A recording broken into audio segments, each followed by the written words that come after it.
মায়াবাই ভৌতিকতার পক্ষ থেকে আমি রাকিব আপনাদের সবাইকে স্বাগতম জানাচ্ছি এবং আশা করছি আপনারা সকলেই ভালো আছেন, সুস্থ আছেন। প্রিয় লিসেনার্স, এখন যে ঘটনাটি শেয়ার করতে যাচ্ছি সেটি পাঠিয়েছেন সিলেট থেকে রাশেদ ভাই। তিনি তখনকার সময়ে মাদ্রাসায় পড়ালেখা করতেন। তো মাদ্রাসায় পড়ালেখাকালীন সময়ে উনি সবেমাত্র হিফজখানা থেকে হাফিজি কমপ্লিট করেছেন এবং হাফিজি কমপ্লিট করার পরপরই ওনাদের গ্রামের যে পাঞ্চেগানা মসজিদ আছে সেই পাঞ্চেগানা মসজিদে তিনি ইমামতির দায়িত্ব পান। তো গ্রামের একটা কেন্দ্রীয় মসজিদ আছে, ওই কেন্দ্রীয় মসজিদ বাদেও তাদের গ্রামে আরও কিছু ছোট ছোট মসজিদ আছে পাঞ্চেগানা। তো সেই পাঞ্চেগানা মসজিদগুলোতে জুমাবারের জুম্মার নামাজ ব্যতীত বাকি সব নামাজ আদায় করা হয়। তো তেমনি একটি বাজারের মসজিদে রাশেদ ভাইয়ের চাকরি হয় ইমামতি করার জন্য। তো সেই চাকরির জীবন থেকেই শুরু ঘটনার, এবং ঘটনাটির সময়কাল প্রায় 2017 সালের শেষের দিকে। তো যাই হোক, কথা না বাড়িয়ে সরাসরি মূল ঘটনায় চলে যাই।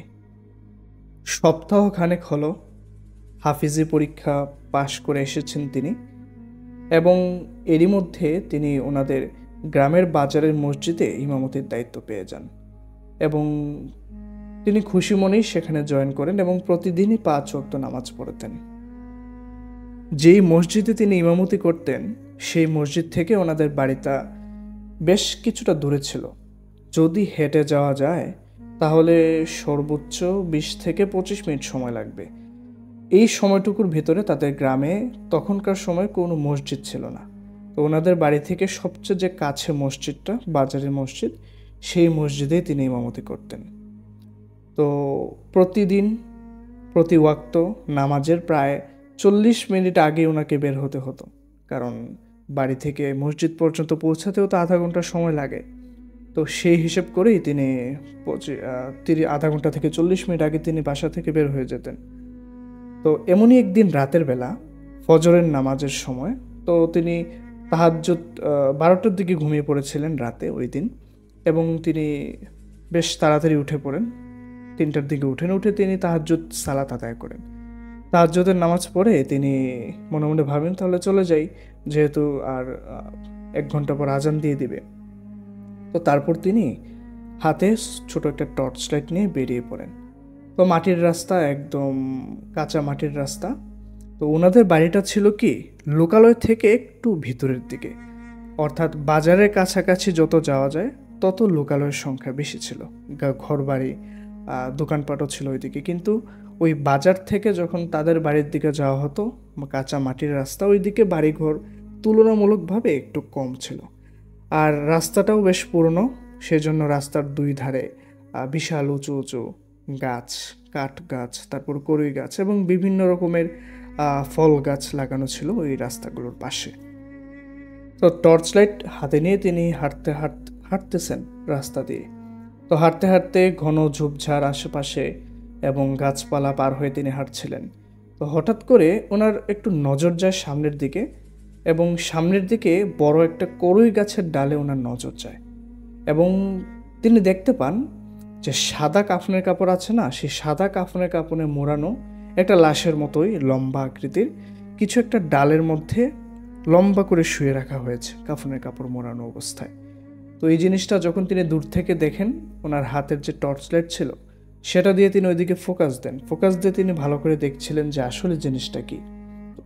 তো যতই তিনি ওই জিনিসটার কাছাকাছি এগোচ্ছিলেন ততই ওনার কাছে ওটা স্পষ্ট হচ্ছিল, এবং যখন তিনি ওই গাছটা থেকে প্রায় 15 থেকে 20 হাত দূরে, তখন তিনি ভালো করেই বুঝতে পারেন যে না, এটা আসলেই কাফনের কাপড়ে মোড়ানো কিছু একটা ওখানে গাছের ডালে শুয়ে রাখা হয়েছে। তো এই জিনিসটা দেখে তিনি দোয়া দুরুদ পড়ছিলেন মনে মনে, কারণ ঘর থেকে বের হওয়ার সময় তিনি যথেষ্ট দোয়া দুরুদ পড়ে বের হয়েছেন। এরপরেও এগুলো দেখার পর রাশেদ ভাই মনে মনে ভাবছিলেন হয়তো দুষ্টু জিন পথে মধ্যে ভয় দেখানোর চেষ্টা করছে। তো যাই হোক, তিনি ওইদিকে পাত্তা না দিয়ে দোয়া দুরুদ পরে ওই গাছের নিচ দিয়ে পার হচ্ছিলেন। তো ওনার যেমনটা ফিল হলো উনি গাছের নিচটা দিয়ে বের হলেন, অর্থাৎ গাছের ডালটা রাস্তা বরাবর একদম সোজাসুজি বিস্তৃত ছিল। ওই ডালটা, ওই ডালের মধ্যেই ছিল ওই জিনিসটা, সাদা কাপড়ে মোড়ানো ওই লম্বা আকৃতির একটা জিনিস। তো মানে ওনাকে সরাসরি ওই ডালটার নিচ দিয়েই বের হতে হবে রাস্তাটা, এছাড়া আর কোনো উপায় নেই। তো যখন তিনি ওই ডালটা বের হলেন, তখন সাথে সাথে ওনার মনে হলো যে একটা ডাল ওনার পেছনে 4-5 হাত পেছনে ঠাস করে ভেঙে পড়েছে। তো এই জিনিসটা যখন ভেঙে পড়ছে, উনি তো খুব ভালোভাবেই স্পষ্টভাবে জিনিসটা টের পেলেন। তো সাথে সাথে তিনি পেছনে ফিরে তাকালেন, এবং তাকানোর পর তিনি যেটা দেখলেন, যে ডালের মধ্যে কাফনে মোড়ানো লাশটা রাখা ছিল, কাফনে মোড়ানো একটা জিনিস ছিল, ওইটা সহ ওই ডালটা ভেঙে ওনার পেছনে পড়ে গিয়েছে। তো এই জিনিসটা দেখে তিনি একটু ভয় পেয়ে যান এবং মনে মনে অনেক দোয়া-দরুদ পড়ছিলেন জোরে জোরে। পরে তিনি সোজা মসজিদের দিকে একটা দৌড় দেন। দৌড় দিয়ে বেশ কিছুক্ষণ দৌড়ানোর পর তিনি লোকালয়ে চলে আসেন এবং দেখেন যে বেশ কিছু মুরব্বীরা রাস্তায় বেরিয়েছে, তারা ফজরের সালাতে যাবে। তো তারা হুজুরকে, অর্থাৎ রাশেদ ভাইকে দেখে, অর্থাৎ রাশেদ ভাইকে তো তারা হুজুর হিসেবেই চেনে, কারণ তিনি ওই মসজিদে ইমামতি করেন। তো বৃদ্ধ যারা ছিল, নামাজে যাওয়ার জন্য বের হয়েছিল, তারা রাশেদ ভাইকে দেখে জিজ্ঞাসা করছে যে আপনি তো হাঁপাচ্ছেন কেন বা দৌড়ে আসতেছেন কেন, কী সমস্যা? তো রাশেদ ভাই বলছিলেন যে তেমন কিছু সমস্যা না, কয়েকটা শিয়াল দেখেছিলাম রাস্তার পাশে। তিনি এভাবে বোঝাচ্ছিলেন ওদেরকে। কি ঘটেছে আসলে মেইন জিনিসটা উনি তাদেরকে বলতে চাচ্ছিলেন না, জাস্ট বললেন, একটা বুঝ দিয়ে দিলেন ওই বৃদ্ধদেরকে আর কি। তো তারপর তাদের সাথে একসাথে তিনি চলে গেলেন মসজিদে, ফজরের সালাত আদায় করে বেশ কিছুক্ষণ বসে থেকে নফল সালাত আদায় করে তিনি আবারও বাসার দিকে চলে আসেন। তো বাসায় এসে খাওয়া দাওয়া করে যেহেতু রাতের বেলা ঘুম কম হয়েছে, তাই তিনি ঘুমিয়ে পড়েন। জোহরের ওয়াক্তের আজানের 40-50 মিনিট আগে অ্যালার্ম দিয়ে, মোবাইলে, ছোট মোবাইল ছিল ওনার, সেই মোবাইলে অ্যালার্ম দিয়ে তিনি ঘুমিয়ে পড়েন। রাশেদ ভাই যেহেতু একজন মাদ্রাসার স্টুডেন্ট এবং তিনি বেশ অনেক বছর ধরেই সেই মাদ্রাসাতে পড়তেন, ছোট থেকেই তিনি সেখানে পড়েছেন। উনি ক্লাস 2তে যখন পড়তেন ওনাদের গ্রাম্য স্কুলে, তখনই ওনার বাবা বলে দেন যে না, তাকে আর স্কুলে পড়াবো না, তাকে হাফেজ বানাবো। তখন নাকি ওনার বাবার ইচ্ছে হয় সেটা, এবং সাথে সাথে তাকে তাদের গ্রাম থেকে বেশ কয়েক গ্রাম দূরে একটা পরিচিত মাদ্রাসা আছে, সেই মাদ্রাসায় ওনাকে ভর্তি করিয়ে দিয়ে দেন। তো ওই মাদ্রাসায় রাশেদ ভাইয়ের একজন খুব ঘনিষ্ঠ বড় ভাই ছিল, আপন বড় ভাই না, হয়তো ক্লাসে পরিচিত হয়েছিল, এরকমই লেখাপড়ার ক্ষেত্রে ওনার সাথে পরিচয়। তো ওই বড় ভাইয়ের সাথে রাশেদ ভাইয়ের একটা খুব ভালো মিল ছিল এবং তারা একসাথেই চলাফেরা করতো। আবারও রাশেদ ভাইয়ের যে বড় ভাই বললাম, ওর বাবা নাকি একজন কবিরাজ ছিলেন, বিভিন্ন ধরনের কাজ তিনি করতেন, জিন রিলেটেড সমস্যার সমাধান করতেন। তো রাশেদ ভাই ওনার সাথে থাকতে থাকতে এই বিষয়ে ভালোই জ্ঞান অর্জন করেছিলেন। তো একদিন ওইখানে একটি ঘটনা, যে রাশেদ ভাইয়ের যে বড় ভাই, ও রাশেদ ভাইকে নিয়ে একদিন বিকেলবেলা হাঁটতে বের হয়। তো হাঁটতে বের হওয়ার পর সে রাশেদ ভাইকে নিয়ে একটা চরের মতো এলাকায় যায়। চর এলাকা মানে মানুষ ধান করে, কিন্তু ধান কাটা শেষ, ফাঁকা জমিন পড়ে আছে, এবং সে ফাঁকা জমিন পার হয়ে একটু সামনের দিকে গেলে একটা ছোট টিলার মতো দেখা যায়, উঁচু জায়গা। সেই উঁচু জায়গায় কিছু ছোট ছোট ঝোপঝাড় এবং কিছু গাছ লাগানো আছে। তো রাশেদ ভাইয়ের ওই বড় ভাই যখন ওই চর এলাকা দিয়ে হাঁটছিলেন, তখন তিনি থেমে যান হঠাৎ এক জায়গায়। থেমে যাওয়ার পর তিনি রাশেদ ভাইকে বলছিলেন, ওই যে উঁচু টিলার মতো একটা জায়গা আছে, ওখানে যেতে হবে। অর্থাৎ রাশেদ ভাইকে সে বলছিল যে ওখানে যেতে হবে, গিয়ে ওখানে একটা পাখি দেখবে, একটা পাখি গাছের ডালের ঠিক নিচে সুন্দর করে বসে আছে, তাকে ধরে ওনার কাছে নিয়ে আসতে হবে। তো রাশেদ ভাই বলছিলেন পাখিকে কি ধরা যাবে, সে কাছে গেলে তো উড়াল দিয়ে চলে যাবে। তো রাশেদ ভাইয়ের বড় ভাই বলছিল যে না, ধরা যাবে, তুমি যাও, কাছে যাও, ধরার চেষ্টা করো, দেখবে সে উড়াল দেবে না, সে সুন্দরভাবেই ধরা দেবে। তো রাশেদ ভাই তার কথা শুনে সে যায় ওই টিলার কাছে। তো টিলার কাছে যাওয়ার পর তিনি একটু খোঁজাখুঁজি করার পর পান খুব সুন্দর একটা পাখি। মাথার দিকটা হলুদ রঙের ছিল, রাশেদ ভাই যেটা বললেন যে মাথার দিকটা হলুদ রঙের ছিল এবং পুরোটা শরীর ছিল কালো। তো সেই পাখিটার কাছে যখন তিনি যান, তখন গিয়ে দেখেন যে পাখিটা বসে আছে সুন্দর মাটির মধ্যে, ঘাসের উপরে বসে আছে। তো তিনি 2 হাত দিয়ে পাখিটাকে ধরে ফেলেন। ধরে তিনি তো মনে মনে বেশ বেশ খুশি যে তার বড় ভাইকে নির্দেশ করে বলছিল যে ভাই ধরতে পেরেছি, অনেক সুন্দর পাখিটা, এই পাখিটাকে আমি বাড়িতে নিয়ে যাব। তো পাখিটাকে নিয়ে যখন রাশেদ ভাই ওনার কাছে যান, তখন তিনি বলছিলেন যে এই পাখিকে নিয়ে তো বাসায় যাওয়া যাবে না, এটা কিন্তু সাধারণ কোনো পাখি নয়, এই পাখি অনেক অনেক কাজে লাগে এবং এই পাখিগুলো আমার আব্বাকে অনেকভাবে সাহায্য করে। তো রাশেদ ভাই তখন বুঝতে পারেন যে হ্যাঁ, তখন তিনি বলেন যে আচ্ছা ঠিক আছে। তো রাশেদ ভাইয়ের যে বড় ভাই ছিলেন, তখন তিনি বলেন যে এই পাখিটাকে এখন নিয়ে আমরা এমন এক জায়গায় যাব, সেখানে যাওয়ার পর তুমি কেরামতি দেখবে। তো তখন রাশেদ ভাইয়ের যে বড় ভাই ছিল, সে রাশেদ ভাইকে নিয়ে মাদ্রাসায় চলে আসে।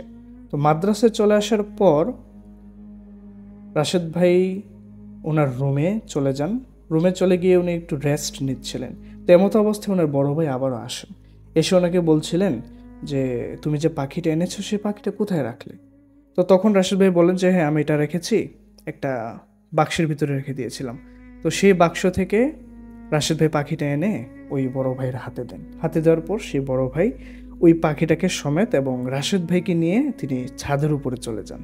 তো ছাদের উপরে যাওয়ার পর মাদ্রাসার যে ছাদ ছিল সেই ছাদের উপরে যান। যাওয়ার পর তিনি পাখিটাকে ছেড়ে দেন। ছেড়ে দেওয়ার পর সে পাখিটা একটা উড়াল দিয়ে তাদের মাদ্রাসার যে বড় বড় পিলার থাকে না, উঁচু উঁচু পিলার, সে পিলারের মধ্যে মাইক লাগানো থাকে আজান দেওয়ার জন্য, সেই পিলারের মাইকের উপরে গিয়ে ওই পাখিটা দাঁড়ায়। তো দাঁড়ানোর পর যেটা দেখা যায়, দুটো বড় বড় কালো রঙের কুচকুচে কালো বাজ পাখির মতো, মানে কাকও না শকুনও না, বাজ পাখির মতো বিশাল দেহী এরকম পাখি, সেই পাখি দুইটা দ্রুত বেগে ওই যে সুন্দর রঙের হলুদ রঙের পাখিটা ছিল, যেটা রাশেদ ভাই ধরে নিয়ে এসেছিলেন, সেই পাখিটাকে ছোঁ মারতে থাকে। তো এই জিনিসটা দেখার পর রাশেদ ভাই একটু ঘাবড়ে যান এবং তিনি চিল্লে করে বলতেছিলেন যে ভাই এটা কি, ওই পাখিগুলো ওইটাকে তো মারতেছে। তো তখন রাশেদ ভাইয়ের যে বড় ভাই ছিল, সে বলছিল এটা সাধারণ কিছু না, ওই যে কালো দুইটা পাখি দেখতেছো, এই কালো দুইটা পাখি হলো খারাপ জিন, আর যে পাখিটাকে তুমি ধরে নিয়ে এসেছো সে অনেক ভালো একটা জিন, সে আমার বাবার সাথে অনেকভাবে কাজ করে। তো এই কথা বলার পর রাশেদ ভাই দেখছিলেন যে ওই দুইটা বাজ পাখি খুব খারাপভাবে, কালো রঙের কুচকুচে দুইটা পাখি খুব খারাপভাবে পাখিটাকে আক্রমণ করতেছে। তো কিছুক্ষণের মধ্যেই এই জিনিসগুলো চললো, তারপর এই পাখিটা উড়াল দিয়ে চলে গেল এবং কালো রঙের যে পাখি দুইটা ছিল এগুলোও গায়েব হয়ে গেল। তো তখন রাশেদ ভাই, ওনার যে বড় ভাই, ওনাকে বলছিলেন যে ভাই আমরা এই পাখিটাকে ধরে এনে তো অনেক বিপদে ফেলে দিলাম, অর্থাৎ যে জিনকে আমরা ধরে নিয়ে আসলাম পাখি রূপে ছিল, তাকে এনে তো আমরা বিপদে ফেলে দিলাম, খারাপ দুইটা জিন ওনাকে আক্রমণ করছিল। তো তখন ওনার বড় ভাই বলছিলেন যে ওনার বাবা নাকি এই কাজটা করার জন্য ওনাকে নির্দেশ দিয়েছিলেন। এরই মাধ্যমে এই এরিয়াতে দুইটা শয়তান জিনের খোঁজ করছিলেন ওনার বাবা এবং সেই শয়তান জিনের খোঁজ তিনি পেয়ে যান। তো পরবর্তীতে নাকি রাশেদ ভাই ওনার সে ভাইয়ের মাধ্যমে জানতে পারেন যে কালো দুটো পাখি অর্থাৎ খারাপ জিন তাদের ভালো জিনটিকে আক্রমণ করছিল, সেই খারাপ দুটো জিনকে নাকি তার বাবা বন্দি করতে সক্ষম হয়।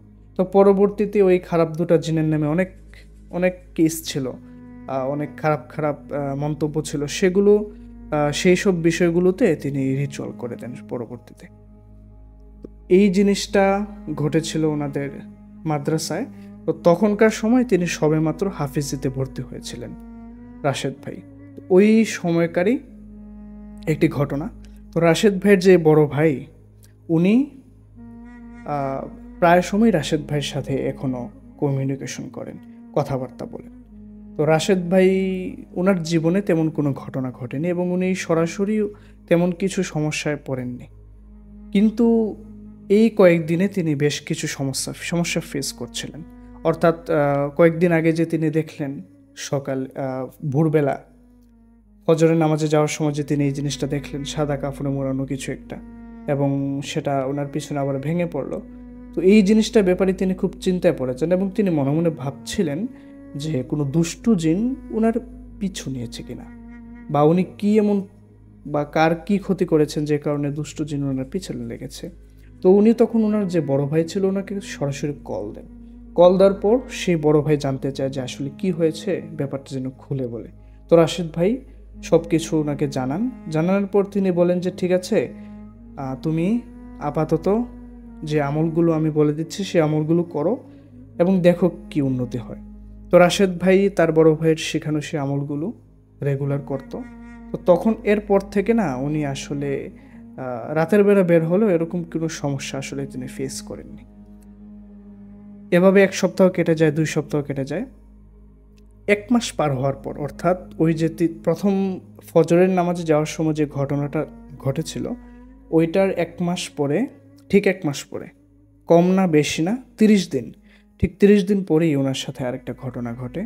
এবং এই যে ঘটনাটা ঘটে সেটা তিনি ফেস করেছেন বিকালবেলা, অর্থাৎ আসরের নামাজ পড়ে তিনি বাড়িতে আসেন। বাড়িতে এসে তিনি কোনো একটা বাড়ি থেকে দাওয়াত পান যে সন্ধ্যার মাগরিবের নামাজের পরে সেখানে মিলাদ পড়াতে হবে। তো তিনি ঠিক করেন যে তিনি সরাসরি সেখানে চলে যাবেন। তো মসজিদে তিনি যেতে পারবেন না, মসজিদের যে মুয়াজ্জিন ছিল ওনাকে তিনি কল করে জানিয়ে দেন যে মাগরিবের সালাতটা যেন তিনি শেষ করে দেন।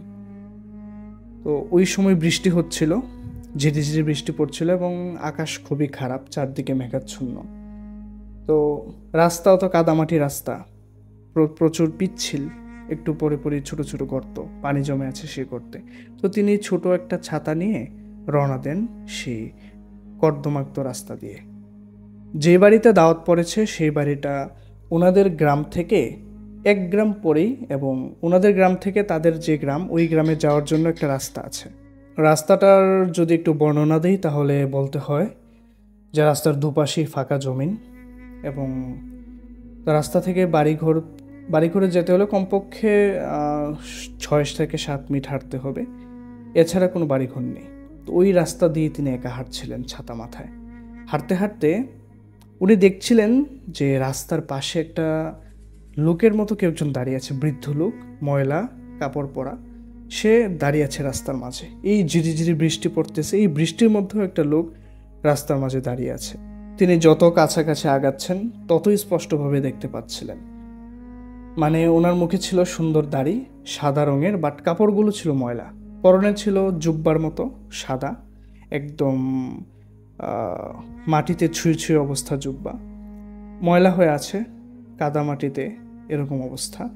আর ওনার মাথার চুলগুলো হালকা সাদা ছিল, বৃষ্টির পানিতে ভিজে ওই চুলগুলো একদম বসে গিয়েছে মাথার সাথে। এমতো অবস্থায় যখন তিনি হাঁটছিলেন ওই রাস্তা দিয়ে, তখন ওই বৃদ্ধ লোক হঠাৎ ওনাকে থামায় এবং বলে যে বাবা তুমি কোথায় যাবে। ওই বৃদ্ধ লোকটি রাশেদ ভাইকে বলছিল যে তুমি কোথায় যাবে। তো রাশেদ ভাই বলছিলেন যে আমি সামনের গ্রামে যাব, ওখানে একটা দাওয়াত আছে, সেখানে আমি মাগরিবের সালাত আদায় করিয়ে সেখানে মিলাদ পড়াবো। তো ওই বৃদ্ধ লোকটি নাকি বলছিল যে তুমি আর সামনের দিকে আগাইও না, সামনের দিকে আগাইলে অনেক বড় বিপদে পড়বা। এই রাস্তা দিয়া এই সময়ে দানব ঘুরে বেড়ায়, সে দানবে তোমার থাবা দিতে পারে, ওই দানবের মুখে তুমি পড়ো না, তুমি আমার কথা শোনো, তুমি এখান থেকে চলে যাও, নইলে আমার সাথে চলো। তো ওই বৃদ্ধ লোকের এরকম কথা শুনে রাশেদ ভাই একটু চিন্তায় পড়ে যান। তিনি ভাবছিলেন যে এই রাস্তা দিয়ে তো আর তিনি আগে কখনো যাননি, এখন যেহেতু দাওয়াত পড়েছে, কল দিয়ে বলেছে, এই জন্য তিনি যাচ্ছেন, কিন্তু এর আগে তিনি এই রাস্তা দিয়ে কখনো যাতায়াত করেননি। তো হঠাৎ এই বৃদ্ধর কথা শুনে তিনি একটু নড়ে চড়ে বসেন এবং তিনি ভাবছিলেন যে গত কয়েক মাস আগে তিনি যে জিনিসটা দেখেছেন, তো এইটার সাথে কোনো সম্পর্ক আছে কিনা এই জিনিসের। তো তিনি বলছিলেন যে কি সমস্যা হবে বা কিসের দানব, কে কি করবে, এখানে কেউ কিছু করার নেই, রক্ষার মালিক একমাত্র আল্লাহ। আল্লাহ যদি রক্ষা করে তাহলে দানব কেন, অন্য কিছু করতে পারবে না। তো এই কথা তিনি বলছিলেন বৃদ্ধকে। তো বৃদ্ধ নাকি বলছিল যে তুমি কথা শোনো, কথা শুনলে ভালো হবে, তুমি আমার সাথে চলো, একটা জায়গায় আশ্রয় নাও, এরপরে সন্ধ্যার পরে মাগরিবের পর যখন ভালো করে অন্ধকার নেমে আসবে তখন তুমি চলে যাও এখান থেকে। এখনকার এই যে সময়টা মাগরিবের আগ মুহূর্ত, এই সময়টা ভালো না, বললাম তো এই সময়টা দানব ঘুরে বেড়ায়। তো বারবার বারবার নাকি ওই বৃদ্ধ রাশেদ ভাইকে বোঝানোর চেষ্টা করছিল যে এই রাস্তা দিয়ে তিনি যেন এখন না যান। বেশ কিছুক্ষণ চিন্তা করার পর রাশেদ ভাই ঠিক করেন যে ঠিক আছে, বৃদ্ধের কথা মতোই কথা শুনি, হয়তো বিপদ আপদ হতে পারে। তো তখন বৃদ্ধ বলছিল, চলো আমার সাথে আমার ঘরে, ওখানে তুমি মাগরিবের সালাত আদায় করে তারপর চলে যাও, সন্ধ্যার পর একটু অন্ধকার হলে তুমি চলে যাও। তো এই কথা শুনে রাশেদ ভাই ওই বৃদ্ধ লোকটার সাথে হাঁটা শুরু করেন এবং হাঁটতে হাঁটতে কিছুক্ষণের মধ্যেই রাশেদ ভাই দেখতে পান যে রাস্তাটার পাশেই একটা সুন্দর একটা ঘর, কুঁড়ে ঘরের মতো আর কি, ওইখানে একটু উঁচু করে মাটির মতো অবস্থা, সেখানে একটা ঘর। সেই ঘরটা দেখে মনে হচ্ছে অনেক পুরোনো আমলের একটা ঘর এবং দেখে মনে হচ্ছে বা ভাঙাচোরার মতো একটা অবস্থা, বাট খুবই সুন্দর লাগছিল ওনার কাছে ওই ঘরটাকে। তো রাশেদ ভাই করলেন কি, ওই বৃদ্ধ লোকটার সাথে ওই ঘরে প্রবেশ করলেন। প্রথমে বৃদ্ধ লোকটা ঘরে প্রবেশ করলো, তারপর রাশেদ ভাই ঢুকলেন।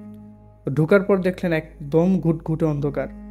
তো রাশেদ ভাই বলছিলেন যে আপনার ঘরে তো অন্ধকার কেন, জানালা থাকলে জানালা খুলে দিন, একটু আলো আসবে হয়তো, বা বাইরে যতটুকু আলো আছে সেটাই আসলে একটু ঘর ফর্সা লাগবে। ওই বৃদ্ধ লোকটি তখন নাকি বলছিল যে না, আমার ঘরে কোনো জানালা নাই, আমার ঘরে শুধুমাত্র একটাই দরজা, আমার ঘর সব সময় এরকম ঘুটঘুটে অন্ধকার থাকে, আর আমি ঘুটঘুটে অন্ধকার খুবই পছন্দ করি, আলো আমার কাছে একদমই ভালো লাগে না। এই কথা বলছিল নাকি বৃদ্ধ। তো তখন রাশেদ ভাই বলছিলেন, দেখেন আমাদেরকে তো মাগরিবের সালাত আদায় করতে হবে, আমরা তো অন্ধকারের মধ্যে সালাত আদায় করতে পারবো না। হ্যাঁ, একটা আলোর ব্যবস্থা করেন, কোনো মোমবাতি আনেন বা কুপি জ্বালান, এরকম কিছু করেন। তখন এই বৃদ্ধ লোকটি বলতেছে যে নামাজ কেন পড়বা তুমি, নামাজ পড়া তোমাকে কে শিখাইছে? এইরকমভাবে ওই বৃদ্ধ লোকটি তাকে শাসাচ্ছিল যে তুই নামাজ পড়তে পারবি না, তুই আমার বাড়িতে ঢুকেছিস, আর কোনোদিন এখান থেকে বের হতে পারবি না। এই কথা যখন ওই বৃদ্ধ লোকটি বলতেছিল, রাশেদ ভাই দেখার চেষ্টা করছিলেন বৃদ্ধ লোকটি ওনার সামনে আছে কিনা, কিন্তু রাশেদ ভাই দেখেন না, বৃদ্ধ লোকটি ওনার সামনে নেই। উনি দুই হাত বাড়িয়ে তিনি ধরার চেষ্টা করছিলেন, বৃদ্ধ লোকটির কথা তিনি ওনার সামনে থেকেই শুনতে পাচ্ছিলেন, কিন্তু তিনি ধরতে পারছিলেন না। রাশেদ ভাই বুঝে যান তিনি তো মাদ্রাসার স্টুডেন্ট এবং এইসব বিষয়ে ওনার ভালোই জ্ঞান আছে, তাই তিনি স্পষ্টভাবেই বুঝে যান যে খারাপ জিনের খপ্পরে তিনি পড়েছেন এবং ওইটা কোনো বৃদ্ধ মানুষ ছিল না, ওইটা নিশ্চয়ই একটা খাটাস জিন, খুবই শয়তান জিন ছিল, যে কারণে ওনাকে পথভ্রষ্ট করে এখানে নিয়ে এসেছে, ওনার নামাজও মিস করবে, ওনাকে ক্ষতি করার চেষ্টা করবে। রাশেদ ভাই তখন যে দরজা দিয়ে তিনি ঢুকেছেন সেই দরজাটা তিনি খুঁজে পাচ্ছেন না। তো তিনি দেখতে পাচ্ছেন চারদিকে ঘুটঘুটে অন্ধকার। যে দরজা দিয়ে তিনি ঢুকেছেন সেই দরজাতে তো আলো ছিল, কিন্তু সে আলোটুকু এখন নেই, একদম ঘুটঘুটে অন্ধকার। তিনি হাত দিয়ে তিনি ঘরের বেড়ার মধ্যে বারবার টাচ করছিলেন আর দেখার চেষ্টা করছিলেন যে ঘরের দরজা কোথায় আছে। তিনি পুরোটা ঘর তিনি মনে হয় 3 থেকে 4 বার চক্কর দিয়েছেন, তবুও তিনি ওই ঘরটার কোনো দরজা তিনি খুঁজে পেলেন না। তিনি জোরে জোরে দুরূদ শরীফ পড়া শুরু করেন, জোরে জোরে দুরূদ শরীফ তিনি পড়ছিলেন, আয়াতুল কুরসি পড়ছিলেন, সূরা ইয়াসিন তিনি পাঠ শুরু করেন। এরপর তিনি দেখতে পান যে ঘরের উপরের অংশ থেকে কিছু আলোকিত জ্বলজ্বল করছে, ওই জিনিসটা জ্বলজ্বল করছিল। তো এই জ্বলজ্বল দেখার পর তিনি একটু নড়ে চড়ে বসেন যে হয়তো ওই দিকে বের হওয়ার কোনো রাস্তা হতে পারে। তো তিনি উপরের দিকে তাকান এবং দেখেন, উপরের দিকে তিনি যখন তাকান তখন দেখেন যে ছাউনির মতো বেড়া দিয়ে সিলিং তৈরি করা এবং সেই সিলিংয়ের মধ্যে চিকন চিকন বাঁশ ঝুলে আছে এবং বাঁশগুলো দেখতে একটু অদ্ভুত টাইপের। উনি খেয়াল করে দেখলেন ঘরের ভিতরে অন্ধকার থাকলেও তিনি যখন উপরের দিকে তাকালেন এবং ঘরের এক কোণা দিয়ে যখন হালকা আলো প্রবেশ করছিল, সেই আলোতে তখন তিনি দেখতে পাচ্ছিলেন যে ওই বাঁশগুলোতে লাল রক্তের মতো কিছু একটা মাখানো ওই বাঁশগুলোতে। তো এই জিনিসটা তিনি দেখে একটু ঘাবড়ে যান এবং কিছুটা ভয়ও পান তিনি। যে বৃদ্ধ লোকটা ওনাকে এই ঘরের ভেতরে প্রবেশ করিয়েছে, ওই লোকটার কোনো কথা এবং কোনো অস্তিত্ব তিনি টের পাচ্ছিলেন না ওই সময়টায়। ওই লোকটা ওনাকে এই কথাগুলো বলে সেখান থেকে গায়েব হয়ে যায়। আসলে ওটা কোনো লোক ছিল না, রাশেদ ভাই যেটা বলছিলেন ওটা একটা খারাপ জিন ছিল। তো যখন তিনি দেখছিলেন যে সিলিংয়ের উপর থেকে একটা উজ্জ্বল রঙের আলো আসছে, তখন তিনি একটা বাঁশের মতো কিছু একটা খুঁজে পান, ওনার পায়ের সাথে বাড়ি লাগে। তো সেই বাঁশটা দিয়ে তিনি উপরের দিকে অনেক জোরে জোরে ধাক্কা মারার চেষ্টা করছিলেন, এবং এক পর্যায়ে দেখা যায় যে উপরের অংশ থেকে একটা ছাউনির মতো কিছু একটা পড়ে গিয়েছে নিচের দিকে, পরে বেশ অনেকটা জায়গা ফাঁক হয়ে গিয়েছে। তো তখন তিনি চিকন চিকন বাঁশগুলো বেয়ে তিনি উপরের দিকে উঠে পড়েন, উঠে তিনি ওই ঘর থেকে লাফ দিয়ে বের হয়ে যান। লাফ দিয়ে যখন তিনি ঘর থেকে বের হয়ে যান, তখন তিনি শুনতে পান যে বাহিরে মাগরিবের আজান দিতেছে।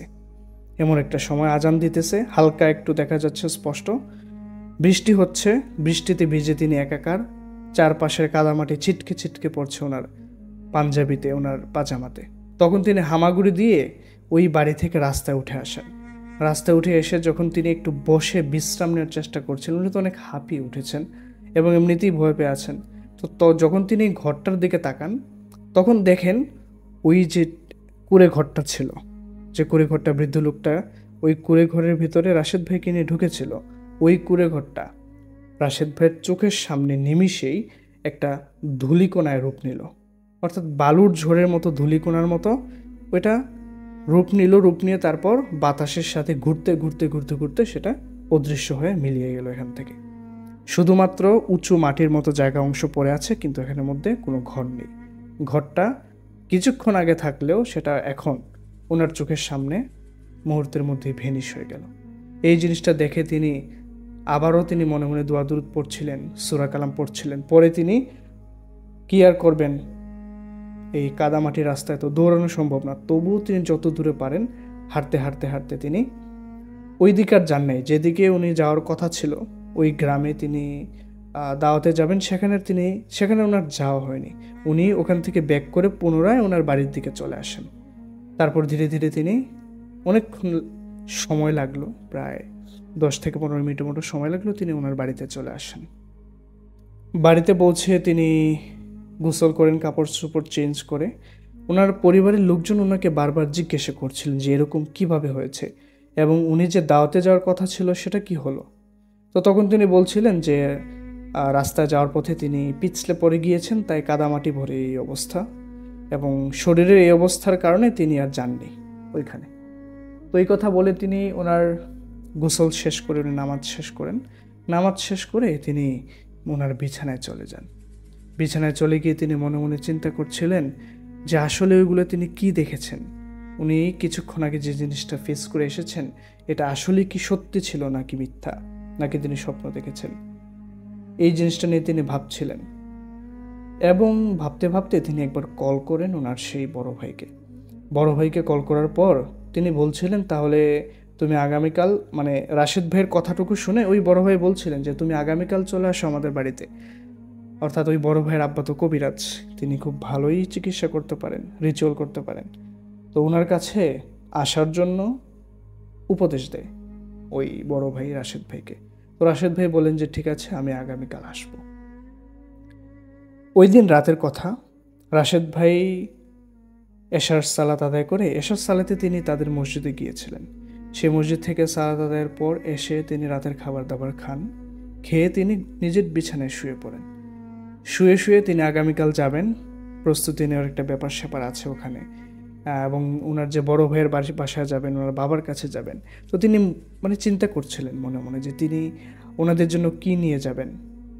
প্রথম ওনাদের বাড়িতে যাবেন, অবশ্যই খালি হাতে যাওয়া যাবে না, এবং যেহেতু ওনার পরিচিত, ওনার সাথে মাদ্রাসা একসাথে থেকেছেন, একসাথে পড়ালেখা করেছেন, বড় ভাই হলে কি হবে, সবসময় ওই বড় ভাই রাশেদ ভাইকে বিভিন্ন ধরনের গুরুত্বপূর্ণ লেখাপড়ার ব্যাপারে সাহায্য করে থাকতো।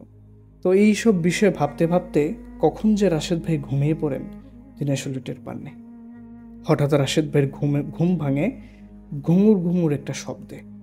অর্থাৎ তিনি শুনতে পাচ্ছিলেন ঘুঙুর পরে নাচলে যেরকম একটা শব্দ হয় না, ধরুন যে কেউ ঘুঙুর পরে তালে তালে নাচতেছে, অর্থাৎ দুইটা ঘুঙুর পরে দুইটা পায়ে বাড়ি মারে, তারপর আবার একটু থেমে থাকে, তারপর আবার একটু থামে, তারপর আবার 3 বার মারে, তারপর আবার থামে, এরপরের বার 4 বার আওয়াজ করে, এরপরের বার আবার থেমে থাকে।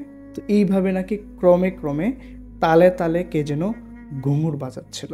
এটা তিনি খুবই স্পষ্টভাবে শুনতে পাচ্ছিলেন এবং ঘুঙুরের শব্দটা তিনি স্পষ্টভাবে খেয়াল করছিলেন যে ওনাদের ঘরের চারপাশ থেকে সেটা আসছে। এবং ওনার যেটা মনে হচ্ছিল রাশেদ ভাইয়ের, সেই ঘুঙুরের শব্দটা ওনাদের বাড়ির চারপাশে থেকে ক্রমান্বয়ে ঘুরে ঘুরে একই জায়গায় এসে উপস্থিত হচ্ছে। মানে মনে হচ্ছে যে কেউ ঘুঙুর পরে ওনাদের বাড়ির চারপাশে ঘুরে ঘুরে নাচতেছে, এরকম একটা শব্দ রাশেদ ভাই শুনতে পাচ্ছিলেন। রাশেদ ভাই তখন বিছানা থেকে উঠে বসলেন এবং খুব ভালোভাবে শোনার চেষ্টা করছিলেন যে আসলে সেটা ঘুঙুরের শব্দ কিনা। এবং তিনি স্পষ্ট হলেন যে হ্যাঁ, এটা ঘুঙুরের শব্দ, কেউ ঘুঙুর পরে তালে তালে নাচতেছে বাইরে। এই শব্দটা শোনার পর তিনি আর কি করবেন, একটা উপায় তো আছে ওনার কাছে, দোয়া দুরুদ পড়া। দোয়া দুরুদ যখন তিনি পড়া শুরু করেন তখন ওই শব্দটা হঠাৎ বন্ধ হয়ে যায় এবং ওই রাতে আর এই শব্দটা তিনি শুনেননি। পরদিন সকালবেলা তিনি সরাসরি ওনাদের ওনার যে বড় ভাই, সে বড় ভাইয়ের বাড়িতে চলে যান। বাড়িতে যাওয়ার আগে ওনাদের বাড়ি থেকে কিছু গাছের ফলমূল সেগুলো নিয়ে তিনি সেখানে যান। সেখানে যাওয়ার পর ওনার যে বড় ভাই, ওনার সাথে তার সাক্ষাৎ হয় এবং তিনি বলেন যে ওনার আব্বা একটা কাজে বাইরে গিয়েছেন, তিনি আসতে একটু সময় লাগবে, কিছুক্ষণ অপেক্ষা করতে হবে। রাশেদ ভাই সেখানে বসে অপেক্ষা করছিলেন। এরই ফাঁকে রাশেদ ভাই রাতে যে ঘুঙুরের শব্দটা শুনেছিলেন সেই ব্যাপারে ওনার বড় ভাইকে বলেন। তো এগুলো বলার পর বড় ভাই বলেন যে আচ্ছা ঠিক আছে, ওনার বাবা আসুক, অর্থাৎ ওনার বাবা আসলে তারপর সব কিছু ক্লিয়ার হবে। তো ওই কবিরাজ যখন বাড়িতে আসেন, অর্থাৎ রাশেদ ভাইয়ের বড় ভাইয়ের যে বাবা, তিনি যখন বাড়িতে আসেন তখন রাশেদ ভাই সরাসরি ওনার সাথে দেখা করেন। দেখা করার পর সমস্ত কিছু, এই 1 মাস আগে তিনি যে সাদা কাফনে পরা কোনো কিছু একটা দেখেছিলেন, ওইগুলো সহ তিনি সমস্ত কথা ওই কবিরাজকে খুলে বলার পর কবিরাজ তিনি বলছিলেন, ওনাকে আসলে কবিরাজ বলা হয় কারণ উনিও একজন মাওলানা এবং খুব ভালো একজন ইসলামিক স্কলার।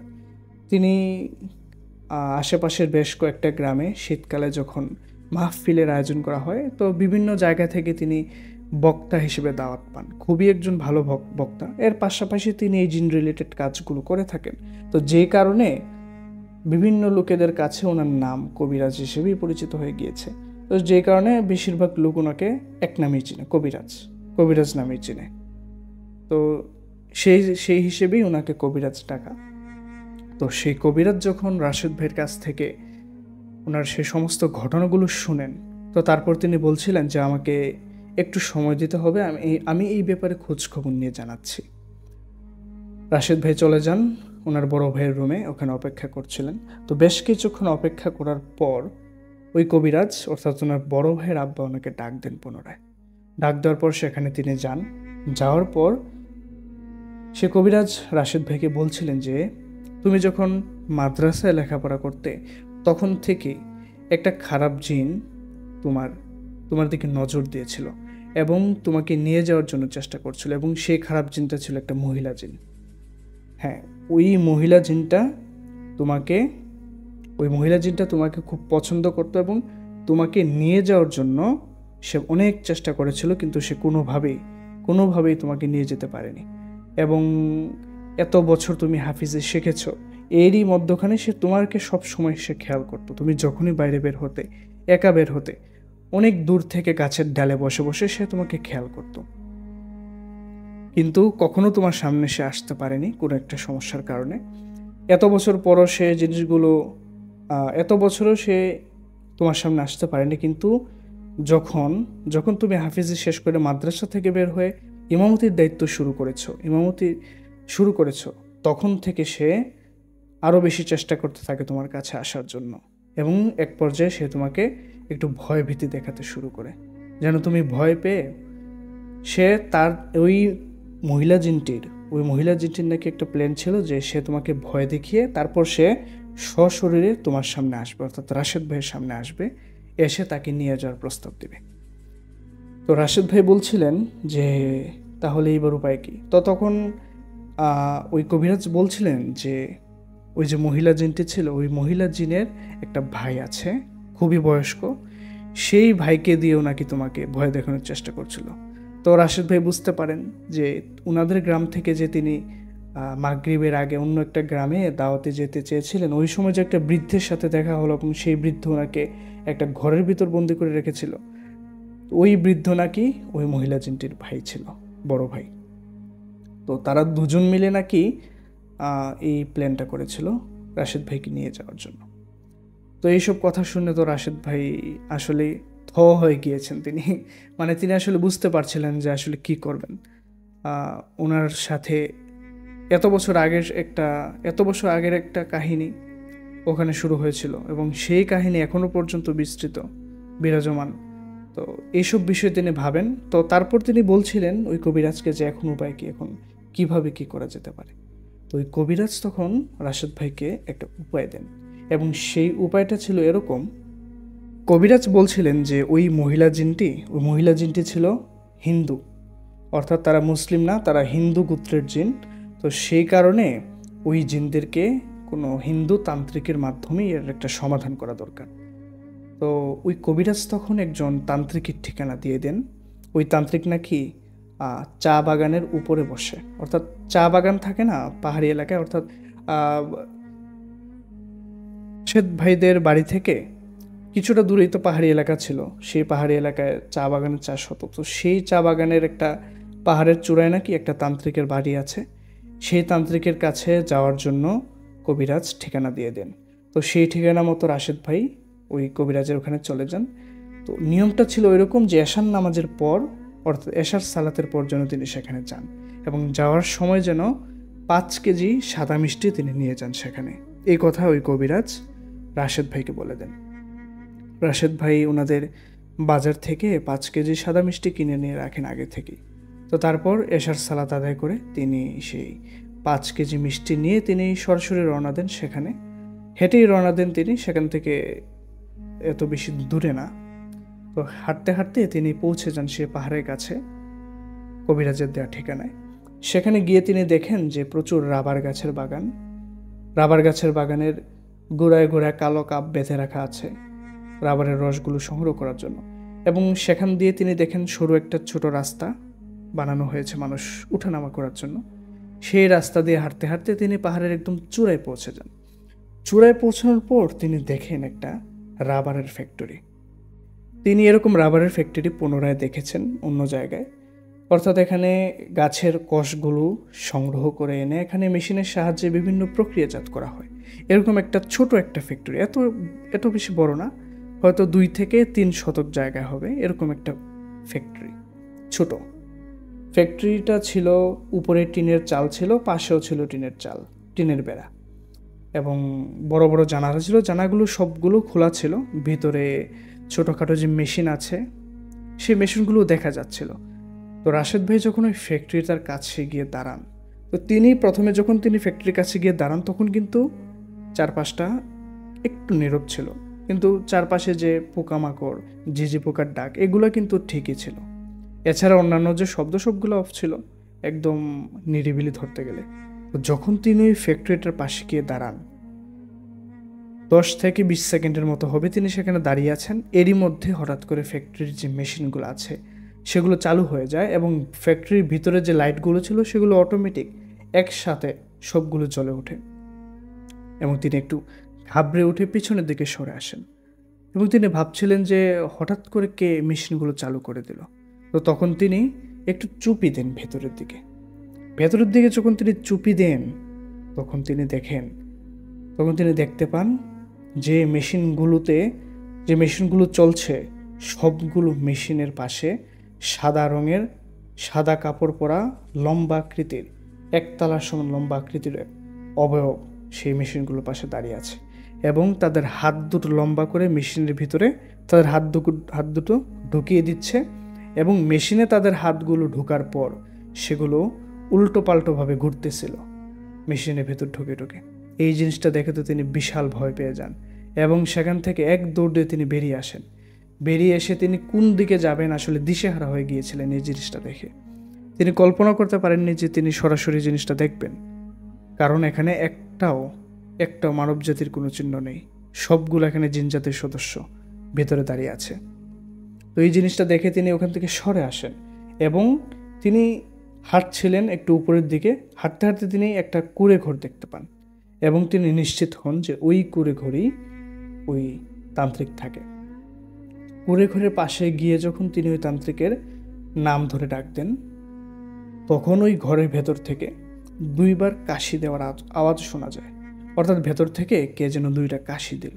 তো কাশি দেওয়ার পর আবারও ভেতর থেকে একটা আওয়াজ এলো যে কে ভেতরে আসো। তো রাশেদ ভাই তখন ঘুরে ঘুরে দরজাটা দিয়ে ভিতরে ঢোকেন। ঢোকার পর তিনি দেখেন যে খুবই বৃদ্ধ একটা ব্যক্তি পালঙের উপর বসে আছে। খুব সুন্দর একটা ডিজাইন করা পালং, তবে দেখে মনে হচ্ছে বেশ পুরনো। সেই পালঙের উপর বৃদ্ধ একটা লোক বসে আছে এবং পরনে ধুতি আর মাথা পুরো টাক, এরকম একটা অবস্থা। গা একদম খালি ছিল কিন্তু পরনে ছিল ধুতি, এরকম একটা অবস্থা। আর হাতের মধ্যে কি যেন বালা টাইপের কিছু পেঁচানো ছিল। তো তিনি যখন রাশেদ ভাই যখন দেখেন যে এই তান্ত্রিক সেখানে বসে আছে, তখন ওই তান্ত্রিক রাশেদ ভাইকে জিজ্ঞেস করেন যে তোমাকে কি অমুক কবিরাজ পাঠিয়েছে এবং তোমার নাম কি রাশেদ? তো এই কথা বলার পর রাশেদ ভাই বলেন যে জি জি, আমাকে ইনি পাঠিয়েছেন এবং আমার নাম রাশেদ। তখন তান্ত্রিক ওনার পালঙ্কে বসতে বলেন এবং রাশেদ ভাই ওনার পাশে বসেন। বসার পর তিনি যে 5 কেজি মিষ্টি এনেছিলেন সেই মিষ্টিগুলো তিনি পালঙ্কের উপর রেখে দেন। তারপর তান্ত্রিক বলছিলেন যে তোমার সকল সমস্যার ব্যাপারে আমার জানা আছে, এখন আমি সেগুলো সমাধান করে দিব এবং আশা করি ওই সমস্যাগুলো তোমাকে পুনরায় জ্বালাতন করতে পারবে না। কবিরাজ আগে থেকেই কিছু জিনিস সংগ্রহ করে রাশেদ ভাইয়ের হাতে দিয়ে দিয়েছিলেন। তো রাশেদ ভাইয়ের কাছ থেকে যখন ওই জিনিসগুলো তান্ত্রিক চায়, তখন রাশেদ ভাই বের করে দেয়। সেই জিনিসগুলোর মধ্যে থেকে কাফনের কাপড়ের একটা টুকরা ছিল। সেই কাফনের কাপড়ের টুকরোতে তান্ত্রিক করলো কি, তাদের এখানে কবুতর ছিল, যে কবুতরের রক্ত নাকি তার একটা বক্সের ভিতরে রাখা থাকে সব সময়। ওই বক্সের ভেতর থেকে কয়েক ফোঁটা কবুতরের রক্ত ওই কাফনের কাপড়ে ছিটে ফুটো করে দিয়ে দেয় এবং কাফনের কাপড়টা দেখে বোঝা যাচ্ছিল যে রক্তে লাল হয়ে গিয়েছে, এরকম একটা অবস্থা। এরপর ওই তান্ত্রিক কিছু ভেজা মাটির ছোট ছোট টুকরো ওই কাপড়ের মধ্যে বেঁধে দেয়। কাফনের কাপড়টা রক্ত মাখা সেই কাফনের কাপড়ে বেঁধে দিয়ে তিনি সেটা বলে দেন যে এই যে আমি কাপড়ের টুকরোটা দিয়েছি, এই কাপড়ের টুকরোটা তোমার বাড়ির ঠিক 10 কদম সামনে 1 হাত মাটির নিচে পুঁতে দেবে এবং এই জিনিসটা যেন টানা 1 সপ্তাহ যাবৎ থাকে এবং প্রতিদিন এই জিনিসটাকে পাহারা দিতে হবে যেন কেউ এটাকে তুলে না ফেলে। যদি ভুলক্রমে কেউ এটাকে তুলে ফেলে তাহলে সমস্যার কোনো সমাধান হবে না, পুনরায় আবার প্রথম থেকে কাজ করতে হবে। এবং তান্ত্রিক বলে দেন যে তোমাকে যে কাজটা দিয়েছি, রাশেদ ভাইকে বলে দেন যে তোমাকে যে কাজটা দিয়েছি জাস্ট এটা পালন করো, আর বাকি যে প্রতিদিনকার যে রিচুয়াল আছে সেটা আমি এখান থেকে বসে করব এবং বাকি যে কাজ করব সেগুলো আমি এখান থেকে বসে শেষ করে দেব, এই কথা বলে দেয় তান্ত্রিক। তো বলার পর তান্ত্রিক করেন কি, বলেন যে তুমি আপাতত চলে যাও এবং কবিরাজ তোমাকে যে যে আমল প্রতিদিন করতে বলেছে সেগুলো তুমি কন্টিনিউয়াসলি করতে থাকো, আর এই কাফনের কাপড়টা মাটির সমেত সেটা তুমি 1 হাত মাটির নিচে ভালো করে পুঁতে দেবে। ফিরে আসার সময় ওই তান্ত্রিক একটা কার্টুনের মধ্যে বেশ কয়েকটা সাদা মিষ্টি দিয়ে রাশেদ ভাইয়ের হাতে ধরিয়ে দেয় এবং তিনি বলেন যে এই পাহাড় থেকে নেমে একটু নিচে গেলে একটা ফ্যাক্টরি দেখতে পাবে, রাবারের ফ্যাক্টরি। ওই রাবারের ফ্যাক্টরির ভিতরে এই মিষ্টির প্যাকেটটা তুমি রেখে দিয়ে চলে আসবে। তো রাশেদ ভাই বলছিলেন যে এটা আমার পক্ষে কোনোভাবেই সম্ভব না, আমি খুব ভয় পাচ্ছি। রাশেদ ভাই বলছিলেন যে আমি খুব ভয় পাচ্ছি এবং আমি আপনার এখানে আসার পূর্বে আমি দেখে আসছি, আমি ওখানে দাঁড়িয়েছিলাম, হঠাৎ করে রাবারের যে মেশিনগুলো ছিল রাবার ফ্যাক্টরির, সেই মেশিনগুলো অটোমেটিক চালু হয়ে গিয়েছে এবং আমি যখন ভেতরের দিকে চুপি দিলাম তখন দেখলাম যে সাদা সাদা কিছু অবয়ব সেখানে দাঁড়িয়ে আছে এবং অদ্ভুত সব কাণ্ড কারখানা করতেছে। তো এই কথা বলার পর ওই তান্ত্রিক বলতেছিল যে ভয় পাওয়ার কিছু নেই, এরা সবাই আমার পালিত জিন, এরা আমাকে সাহায্য করে বিভিন্নভাবে, তাদেরকে ভয় পাওয়ার কিছু নেই, তুমি জাস্ট যাওয়ার সময় এই মিষ্টির কার্টুনটা ওই ফ্যাক্টরিতে রেখে আসবে। রাশেদ ভাই কাপড়ের টুকরোটা 1 হাতে নেয় আর আরেক হাতে তিনি মিষ্টির কার্টুনটা নেন, নিয়ে তিনি আস্তে আস্তে নিচে নেমে আসেন এরপর তিনি দেখেন যে না, তিনি আসার আগে যেটা দেখেছেন যে রাবার ফ্যাক্টরির তার ভিতরে লাইট জ্বলছিল এবং মেশিনগুলো চালু ছিল, এখন আর ভিতরে কোনো লাইট নেই, একদম অন্ধকার, নীরব, মেশিনগুলো স্টপ হয়ে আছে। তো তারপর তিনি একটু মনের সাহস জুগিয়ে সেই মিষ্টি কার্টুনের টুকরাটা একটু ভেতরের দিকে তিনি ছুঁড়ে ফেলে দেন। ভেতরে যাওয়ার তিনি সাহস পান না। তিনি দরজার সামনে দাঁড়িয়ে থেকে একটু ভেতরের দিকে ফেলে দেন ছুঁড়ে। তারপর তিনি দ্রুত পায়ে তাড়াতাড়ি চলে আসেন এবং প্রায় আস্তে আস্তে তিনি হাঁটতে হাঁটতে ওনার বাড়িতে চলে আসেন। বাড়িতে আসার পর তখন তো প্রায় রাত আনুমানিক 9টার কাছাকাছি। তো বাড়িতে আসার পর তিনি যে জায়গাটাতে কাফনের কাপড়টা পুঁতে রাখার জন্য বলা হয়েছিল সেই জায়গায় তিনি এক হাত মাটির নিচে পুঁতে দেন। তারপর তিনি স্বাভাবিকভাবেই গোসল করে বাড়িতে প্রবেশ করেন এবং রাতের খাওয়া দাওয়া শেষ করে ঘুমিয়ে পড়েন। তো এভাবে প্রায় তিনি 7 দিন এই জিনিসটাকে পাহারা দেন। রাশেদ ভাই আরেকটা জিনিস বলেন, তিনি রেগুলার ওনার সেই কবিরাজের দেয়া উপদেশ অনুযায়ী তিনি আমল করেছেন। এরই মধ্যে যে কথাটা তান্ত্রিক বলেছিল যে এটা যেন চুরি না হয়ে যায় বা কেউ উঠিয়ে না নিয়ে যায়, এই ব্যাপারে যেন সদা সতর্ক থাকতে হবে, এই কথা রাশেদ ভাইকে বলে দেওয়া হয়েছিল। তো রাশেদ ভাই নাকি প্রতিদিন রাতের একটা নির্দিষ্ট সময় তিনি খুটখুট আওয়াজ শুনতে পেতেন, অর্থাৎ মনে হতো যে কেউ ছোট কোদাল দিয়ে মাটি খোঁড়ার চেষ্টা করছে, এরকম একটা আওয়াজ তিনি শুনতে পেতেন। তো এরকম আওয়াজ যখনই তিনি শুনতে পেতেন তো তখন তিনি বাইরের দিকে বের হতেন টর্চ লাইট নিয়ে এবং তিনি দেখার চেষ্টা করতেন যেখানে তিনি এই কাপড়ের যে পুটলাটা পুঁতে রেখেছিলেন সেখানে কিছু হচ্ছে কিনা, এবং তিনি প্রতিদিনই দেখতেন যে ওখানে আঁচড়ের দাগ দেখতে পেতেন কিছু। মনে হতো যে কোনো মানুষের হয়তো বা কোনো প্রাণীর লম্বা লম্বা নখ, ধারালো চিকন, সেই নখগুলো দিয়ে ওই যে কাফনের কাপড় যেখানে পুঁতে রেখেছেন সেখানের আশপাশটা ঘোরার চেষ্টা করছিল কেউ। এরকম তিনি যতবারই আওয়াজ শুনতেন একটু পর তিনি বের হতেন এবং লাইট নিয়ে দেখতেন যে এরকম চিহ্ন, কেউ ঘোরার চেষ্টা হয়তো করেছিল। তারপর পরবর্তীতে তিনি লাইট দিয়ে দেখতেন চারপাশে যে না, চারপাশে কেউ নেই। তো তারপর তিনি মাটি পুনরায় ভালোভাবে চাপ দিয়ে তিনি চলে আসতেন। তো এইভাবে 1 সপ্তাহ পার করার পর পরের দিন সকালবেলা তিনি ঘুম থেকে উঠে দেখেন যে না, পুটলাটা নেই, সেখানে গর্ত খোঁড়া আছে, গর্ত করে কে যেন পুটলাটা তুলে নিয়ে গিয়েছে। তো তারপর তিনি এই সপ্তাহখানেকের ভিতরে তিনি আর কোনো সমস্যা ফেস করেননি। তো তারপর তিনি ওনার কবিরাজের সাথে আলাপ আলোচনা করেন এবং সে কবিরাজ জানান যে তোমার সমস্যাটা শেষ হয়ে গিয়েছে এবং যেই মহিলা জিন এবং তার ভাই তোমার পেছনে লেগেছিল সে পুরোপুরিভাবে তোমাকে ছেড়ে দিয়েছে এবং ওই তান্ত্রিক নাকি বিভিন্ন পদ্ধতিতে রিচুয়াল করে ওই শয়তান জিনগুলোকে তাড়াতে সক্ষম হয়েছে। এরপর থেকে রাশেদ ভাই স্বাভাবিকভাবেই জীবনযাপন করছিলেন এবং তিনি বিভিন্ন সময়ে গভীর রাতে, ভর দুপুরে, সন্ধ্যাবেলা বিভিন্ন জায়গায় তিনি গিয়েছেন, কিন্তু এরকম সমস্যায় তিনি পড়েননি। তো শুধুমাত্র সমস্যা পড়েছিলেন কারণ হলো খারাপ জিনের নজরে তিনি ছিলেন, যে কারণে হয়তো এই সমস্যা ওনার সাথে হয়েছিল। তো এখন আর ওই সমস্যাটা নেই, যার দরুন তিনি স্বাভাবিকভাবেই চলাফেরা করতে পারছিলেন। তো উনি ওনার মাদ্রাসার লাইফে থেকে বিভিন্ন ঘটনার সাক্ষী হয়েছেন, বিভিন্ন কিছু শিখেছেন এবং ওনার লাইফেও একটা ঘটনার সম্মুখীন তিনি হয়েছিলেন। তো এই পরিস্থিতিতে উনি সব কিছুই সমাধান করার চেষ্টা করতেন এবং তিনি নিজে মানুষকে উপদেশ দিতেন, এখনও তিনি উপদেশ দেন মানুষকে কোরআনিক পদ্ধতিতে, ইসলামিক পদ্ধতিতে, আল্লাহর দেওয়া বিধান অনুযায়ী তিনি মানুষকে উপদেশ দিতেন কিভাবে কি করলে ভালো হবে, কিভাবে শয়তান জিন থেকে মুক্তি পাওয়া যাবে। তো এরকম বিভিন্ন ধরনের উপদেশমূলক কথাবার্তা তিনি ওনার মসজিদে সবসময় বলে থাকেন। তো ওনার যে বড় ভাই ছিল সে বড় ভাইয়ের সাথেও মাঝে মাঝে সাক্ষাৎ হয় এবং তিনি এসেও রাশেদ ভাইকে বোঝানোর চেষ্টা করেন এবং ওনাদের যে কবিরাজ ছিল, অর্থাৎ রাশেদ ভাইয়ের বড় ভাইয়ের যে বাবা কবিরাজ ছিল, ওনার সাথেও সাক্ষাৎ হয় রাশেদ ভাইয়ের এবং উনিও বিভিন্ন কিছু তদবির রাশেদ ভাইকে শিখান। তো ওই কবিরাজের কাছ থেকেও তিনি বেশ কিছু শিখেছেন। তো যে কারণে রাশেদ ভাই এখন ছোটোখাটো একজন রাকি হিসেবে কাজ করেন এবং বিভিন্ন জায়গায় বিভিন্ন মানুষজন যখন জিন রিলেটেড সমস্যা নিয়ে ওনার কাছে আসে বা ওনার কাছে খবর পাঠায়, তখন তিনি ওখানে চলে যান রুকিয়া করাতে। এই ছিল রাশেদ ভাইয়ের ঘটনা। তো রাশেদ ভাই যেটা শেয়ার করেছিলেন ওনার ছোটোবেলার সেই ঘটনা, তো সেটাই শেয়ার করলাম। পরবর্তীতে রাশেদ ভাই যদি ওনার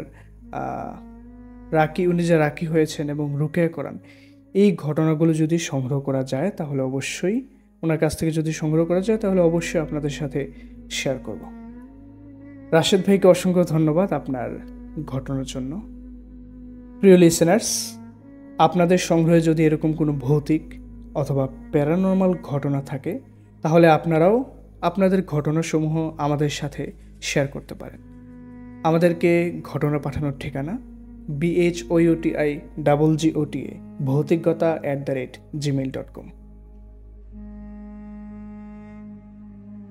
আসসালামু আলাইকুম লিসেনার্স, মায়াবা ভৌতিকগতার আজকের এপিসোডে আমি সামির আনসারি আপনাদের সবাইকে জানাচ্ছি স্বাগতম।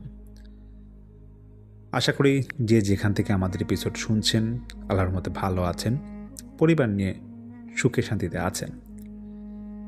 তো আজকে সবসময় যেটা করি যে ছোট কিছু ঘটনা দিয়ে এপিসোড সাজাই, সেটাই আমি আজকে শেয়ার করব। ছোট কিছু ঘটনা, তবে বেশিরভাগ সময় দেখা যায় মেইলে বনশ্রোতারা আমাকে ঘটনা পাঠিয়ে থাকেন। তো আজকে অনেক দিন পর আমি নিজে সংগ্রহ করেছি একটি ঘটনা, যেটা আমার এক পরিচিত এক ভাইয়ের কাছ থেকে। সেই ঘটনাটাই আপনাদের মাঝে আমি তুলে ধরব। তো আপনারা হয়তো অনেকেই জানেন বা অনেক আগে থেকে যারা আমাদের এপিসোড শুনছেন তারা হয়তো জেনে থাকতে পারেন যে আমি কিন্তু একটা সময় ময়মনসিংহ শহরে ছিলাম প্রায় 4.5 বছরের মতো চাকরির সুবাদে। 2013 থেকে 17 সালের মতো ওখানে ছিলাম। তো ওখানে কিন্তু অনেক হন্টেড ঘটনা আমি সংগ্রহ করেছি বা অনেক ঘটনা আমি কিন্তু পেয়েছিলাম, শেয়ারও করেছি, ভৌতিকতায় বিভিন্ন এপিসোডে শেয়ার করেছি। তো আজকে কাটতে কাটতে একটি ঘটনা হঠাৎ করে মনে পড়লো।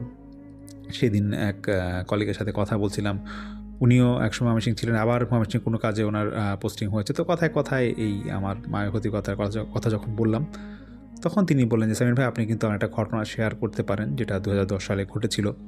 তো যাক, কথা বাড়াবো না, সেই ভাইয়ের ছদ্মনাম ব্যবহার করছি, কারণ তিনি বলেছেন যে ওনার নামটা ব্যবহার না করার জন্য। তো আমি ওনার ছদ্মনাম হচ্ছে রনি। তো রনি ভাইয়ের ঘটনাটা যেরকম ছিল সেই 2010 সালে, ঠিক ওনার মতো করে তিনি আমাকে যেভাবে শেয়ার করেছেন সেটাই আমি আপনাদের মাঝে এখন তুলে ধরেছি। তো ঘটনাটার সময় হচ্ছে 2010 সাল। রনি ভাইয়ের পরিবারে বলতে তিনি, তারা বাবা মা, তার স্ত্রী এবং তার একটা ছোট বাচ্চা আছে। তার ভাই বোন যারা ছিল, একজন দেশের বাইরে থাকতেন, আরেকজন বোনের বিয়ে হয়ে তিনি তখন শ্বশুরবাড়িতে থাকতেন। তো সেই মুহূর্তে রনি ভাইয়ের চাকরি খুব প্রয়োজন ছিল, বলতে একটা চাকরি তিনি করতেন, কিন্তু হঠাৎ করে কোনো কারণে চাকরিটা তাকে সুইচ করতে হবে, সেজন্য তিনি বিভিন্ন জায়গায় চাকরি খুঁজছিলেন। তো হঠাৎ করে একটা এরকম সুযোগ পান, ভালো একটা চাকরির সুযোগ পান তিনি ময়মনসিংহ জেলাতে, শহরের মধ্যে, সেখানে তাকে থাকতে হবে। তো তিনি শুরুতে ঠিক করেন যে তার স্ত্রী এবং সন্তানকে নিয়ে তিনি মোটামুটি ময়মনসিংহে সেটেল হয়ে যাবেন, যেহেতু ওনার ওখানে চাকরি হয়েছে, মানে যতদিন থাকবে ওখানে থাকবে। তো তিনি যখন ময়মনসিংহ যান তখন তার বাবা মা অনুরোধ করে, দেখ বাবা, তুই যেহেতু তোর বাচ্চা এবং তোর স্ত্রীকে নিয়ে যাবি, এক কাজ কর, আমি আর তোর বাবা তো একাই থাকবো, তুই এমন একটা বাসা দেখ যাতে আমরা সবাই মিলিয়ে থাকতে পারি। তাহলে ঢাকাতে আমরা আপাতত আর থাকবো না, ওইখানেই থাকি, যেহেতু তুই এখানে আছিস। তো যে কথা সেই কাজ, রনি ভাই তিনি তখন ঠিক করেন যে সপ্তাহখানিক তিনি আগে নিজে ময়মনসিংহ শহরে থেকে বাসা ঠিকঠাক করে, বাসা ভালো মতো পেয়ে, তারপর তিনি তার বাবা মা বা তার স্ত্রী সন্তানকে তিনি এখানে নিয়ে আসবেন। তো তিনি এরকম প্রথমে গিয়ে কয়েকদিন হোটেল থাকেন। তো ওনার অফিসের এক স্টাফ ওনাকে বলে যে স্যার, আপনি একটা কাজ করতে পারেন, গুলকি বাড়ি নামে একটা জায়গা আছে, আপনি এখানে বাসা নিতে পারেন। একটা বাসা আছে, আমার পরিচিত একজন একটা সোর্সের মাধ্যমে বলেছে যে কম দামের মধ্যে বাসাটা, যদিও বাসাটা একতলা, কিন্তু এটা অনেক পুরোনো বাড়ি এবং খুব সুন্দর, আপনার ভালো লাগবে, আশেপাশে পরিবেশটা খুব সুন্দর দেখতে, আপনি চাইলে দেখতে পারেন। তো রনি ভাই তিনি তার অফিসের কাজের ফাঁকে এক সময় তিনি বাসাটা দেখতে যান। তিনি যেভাবে বলেন, বাসাটা ছিল 4 রুমের বাসা, 2টা ওয়াশরুম ছিল, বেশ পুরান আমলের বাসা। একটু আমি আপনাদেরকে এক্সাম্পল দিচ্ছি, যেমন আপনারা যারা পুরান ঢাকায় থাকেন তারা কিন্তু দেখবেন যে কিছু কিছু বাড়ি আছে দেখতে জমিদার বাড়ির মতো, বিভিন্ন কারুকার্য নকশা করা, একতলা বাড়ি, দেখলেই মনে হবে যে অনেক পুরানো বাড়ি। তো ময়মনসিংহে কিন্তু এরকম অসংখ্য বাড়ি আছে এরকম পুরানো বাড়ি। তো সেই বাড়িটাও ঠিক সেম এরকম একটা বাড়ি ছিল। বাসার বাড়িওয়ালা থাকতেন 2টা বিল্ডিং পরে, এবং তিনি এই বাসাটা ভাড়া দিবেন। তো বাসাটার সামনের দিকে ছিল বাগান, পিছনের দিকে ছিল একটা পুকুর। তো পুকুরটা এমন অবস্থা ছিল যে একটা ঘাটলা রনি ভাইদের বাসার কাছেই ছিল, কিন্তু সচরাচর এখানে আসলে দেখা যাচ্ছে যে পুকুরটা অনেকে যায় না। আরেকটা ঘাটলা ছিল ওপারে, বাট খুব কম সংখ্যক লোক সেখানে দেখা যেত যে পুকুরে নামতেছে বা গোসল করতেছে এরকম। বাট রনি ভাইয়ের যেটা ঘটে যে তিনি বাসাটা দেখে প্রচণ্ড তার পছন্দ হয়ে যায়, এবং তিনি ঠিক করেন যে না, তিনি এটাই মোটামুটি নেবেন, এবং বাসা ভাড়াও বেশ কমের মধ্যেই পড়ে যায়। তো তিনি তারপর ওনার বাসায় ঢাকাতে খবর দিয়ে দেন যে তিনি এরকম বাসা পেয়েছেন, আর যেহেতু কম দামে বাসা পাওয়া গিয়েছে উনি বেশ খুশি ছিলেন। তো উনি যখন বাসাটা পছন্দ করে তখন হঠাৎ করে ওনার স্টাফ যেদিন অ্যাডভান্স দিতে আসবে বাসায়, তো ওনার স্টাফ যিনি ছিলেন যাকে নিয়ে বাসাটা দেখেছেন তিনি সেই স্টাফটা বলতেছে, স্যার একটা কথা বলি, আমি তো আসলে বাসাটা খেয়াল করি নাই, এই বাসার পিছে যে পুকুরটা আছে এটা নিয়ে তো অনেক আজে বাজে কথা শুনছি, তো আপনি তো বাচ্চা কাচ্চা নিয়ে আসবেন শহর থেকে, এখানে আসবেন একটা মফস্বল শহরে, তো একটু এটা কি নিবেন কিনা একটু যাচাই বাছাই করে দেখেন। তো রনি ভাই বলতেছে যে দেখো, এসব আজকাল আধুনিক যুগ, মডার্ন যুগ, এখন এগুলাতে বিশ্বাস করে লাভ নাই। হ্যাঁ, আমরা তো ফ্যামিলি মেম্বার সবাই আসি, কী বা কী ঘটবে পরেরটা পরে দেখা যাবে। কারণ ওনার বাসাটা পছন্দ হয়েছে, এগুলো তিনি তোয়াক্কা করলেন না। তো রনি ভাই যেটা বলেছিলাম যে তিনি শুরুতে বাসাতে ওঠেন, এবং তিনি চাচ্ছিলেন যে 4-5 দিন বা 1 সপ্তাহ ধরে নিজে আগে বাসাটা ঠিক করে তারপর ওনার ফ্যামিলিকে আনবেন। তো তিনি দেখলেন বাসায় গিয়ে যে বাসা রং করা হয়েছে, তো তিনি টুকটাক যে ফার্নিচারগুলো সেখানে কিনা সেখানে সেটিং করছিলেন। তো হঠাৎ করে তিনি চিন্তা করেন যে না, 3 রুমে তো আমার 3টা রুম যেটা আছে সেখানে দেয়াল ঘড়ি লাগানোর প্রয়োজন। তো তিনি দেয়াল ঘড়ি লাগাতে যাবেন যখন ওয়ালের মধ্যে, তো প্রথম রুমে যখন দেয়াল ঘড়ি লাগাতে যাবেন তিনি খেয়াল করছেন যে ওয়ালের মধ্যে পিন মারা, মানে কাগজ ভাঁজ করে পিন মারা, এবং তিনি এটা খেয়াল করলেন যে 4টা কর্নার এরকম পিন মারা। প্রথম রুমটা তিনি যখন খেয়াল করে গেলেন দেখলেন, তো তিনি মনে করলেন নর্মাল কিছু একটা হবে, কাগজগুলো একবারে ভাঁজ করা, পিন মারা এরকম দেয়াল একবারে গাঁথে করা, এবং টান দিয়ে যিনি খুলবে সেটা পারছিলেন না। তো তিনি ভাবতেছে ঠিক আছে এটা কি আমি ঘড়িটা লাগাই। তো তিনি প্রথম রুমে ঘড়ি লাগালেন, দ্বিতীয় রুমে লাগাতে যাবেন, সেখানেও তিনি খেয়াল করলেন একই অবস্থা। তো ওনার তো এবার বলতেছে এটা কী ব্যাপার, এখানে এরকম অবস্থা কেন। এবং 3 নাম্বার রুমে যখন তিনি যাবেন, ঠিক যখন দেখছে একই অবস্থা, যে এরকম দেয়ালে 4 কোণা 4টা পিন মারা এবং কাগজ দিয়ে এরকম ভাঁজ করে পিন মারা, তার কাছে তখন বেশ আশ্চর্য লাগে। তো তিনি এটা আসলে প্যারানরমাল বা অন্য কোনো কিছু তিনি এটা মনে করেন। তার কথা হচ্ছে যে বাসার রং করলো বাড়িওয়ালা, এত এরকম জায়গায় জায়গায় পিন মারা কেন। তো উনি ওনার কাজ করে সেদিন বিকেলে বাড়িওয়ালাকে বলতেছে যে আঙ্কেল কিছু মনে করবেন না, আপনার 3টা রুমে আমি দেখলাম এরকম কাগজ দিয়ে পিন মারা, তো এগুলা কেন করছে, এগুলো আপনার যে রং করছে সে একটু ভালোভাবে করবে না, সেগুলা তো রাজমিস্ত্রি ভালোভাবে এটা তো দেখা উচিত ছিল। তখন বাড়িওয়ালা বলতেছে যে এগুলা মনে হয় ঘর বন্ধ করে রাখছে আগের ভাড়াটিয়া, এর জন্য এরকম চারপাশে এরকম কাগজ দিয়ে মনে প্রিন্টিং মেরে রাখছে, আর রং মিশিয়ে তো রং করছিল, তো এগুলো কিছু দেখে নাই। তো এটা শুনে সেই রনি ভাই বলতেছে যে ঘর বন্ধ করছে এটা আবার কি। তো উনি তখন সেই বিষয়টা নিয়ে এত খেয়াল করে না। পরে ওনার ফ্যামিলি আসে, আসার পর ওনার বাবা ওই কিছু মনে সিনারি টাঙাতে যাবে, তখন তিনি যখন এই বিষয়টা দেখে, ওনার মাও তখন এই বিষয়টা দেখে, দেখার পর তখন রনি ভাইকে বলে যে কী সমস্যা, কিন্তু আবার রনি ভাই বলতেছে আরে কি না কি বাড়িওয়ালা মারে বললো এরকম ঘর বন্ধ করছে আগের ভাইটা কি। তো রনি ভাইয়ের বাবা বলতেছে তুই আন, মানে ওই উনি প্লাস বা কিছু দিয়ে একটা, ওনারা তখন এই সবগুলো কাগজ এই প্রিন্টিং সব খুলে ফালায় দেয়। তো ফালায় দেওয়ার পরে তারপর মোটামুটি আর কোনো সমস্যা নেই, ওটা ওদের মতো থাকছে। সপ্তাহখানিক পরের ঘটনা রনি ভাই যেটা বলে যে একদিন রাতে খাওয়ার পরে ওনার ভালো লাগছিল না, তিনি একটু স্মোক করার অভ্যাস ছিলেন। তো তিনি ভাবতেছে যে ওই পুকুর সাইড পিছন সাইডটা যেটা, সেখানে তো এখন আসলে ওইরকম কেউ যায়ও না ওইখানে। তো তিনি একটু ঘুরে গিয়ে পিছনে পুকুর সাইডের এখানে তিনি স্মোক করতেছিলেন। তো স্মোক করার শেষ এক পর্যায়ে তিনি মোবাইল ঘাটাঘাটি করতেছেন। জায়গাটা মোটামুটি বেশ নির্জন ছিল তখন, আশেপাশে কোনো শুনশান নিরাপত্তা, আর আশেপাশে এরকম কোনো বাড়িও নেই আমাদের বাড়িটা ছাড়া। তো তিনি দেখতেছে ধাপ করে মনে পানির মধ্যে কেউ ঝাঁপ দিছে। তো তিনি বলে যে ভাই ঝাঁপ দিলে যেরকম একটা আওয়াজ হয় সেরকম আওয়াজ, আমি তো মোবাইল টিপতেছিলাম, আমি এরকম খেয়াল করি নাই। তো উনি যখন দ্বিতীয়বার সেই আওয়াজটা পেল তখন পানির দিকে তাকাচ্ছে এবং দেখে পানি সম্পূর্ণ নর্মাল, কিন্তু আওয়াজটা কোত্থেকে আসে, পানিতে ঝাঁপ দিলে যেরকম আওয়াজ হয়, বা উনি বলে যে বড় ইট যেগুলো হয় ওগুলো যদি ফাললে যেরকম আওয়াজ হয় এরকম করে আওয়াজ। সেকেন্ড টাইম হওয়ার পর তিনি যখন দেখলেন কেউ নাই, তখন তিনি আবার মোবাইল টিপতেছে। ঠিক 4 কি 5 মিনিট পর এবার আরও বিকট ধাম করে এরকম একটা আওয়াজ হলো পানির মধ্যে, মনে হচ্ছে কিছু একটা পড়ছে পানিতে। এবার তার একটু নজর করে এবং তিনি করে কি তার মোবাইলের টর্চটা দিয়ে পানিতে ভালোভাবে দেখতে যাবে কিছু আছে নাকি।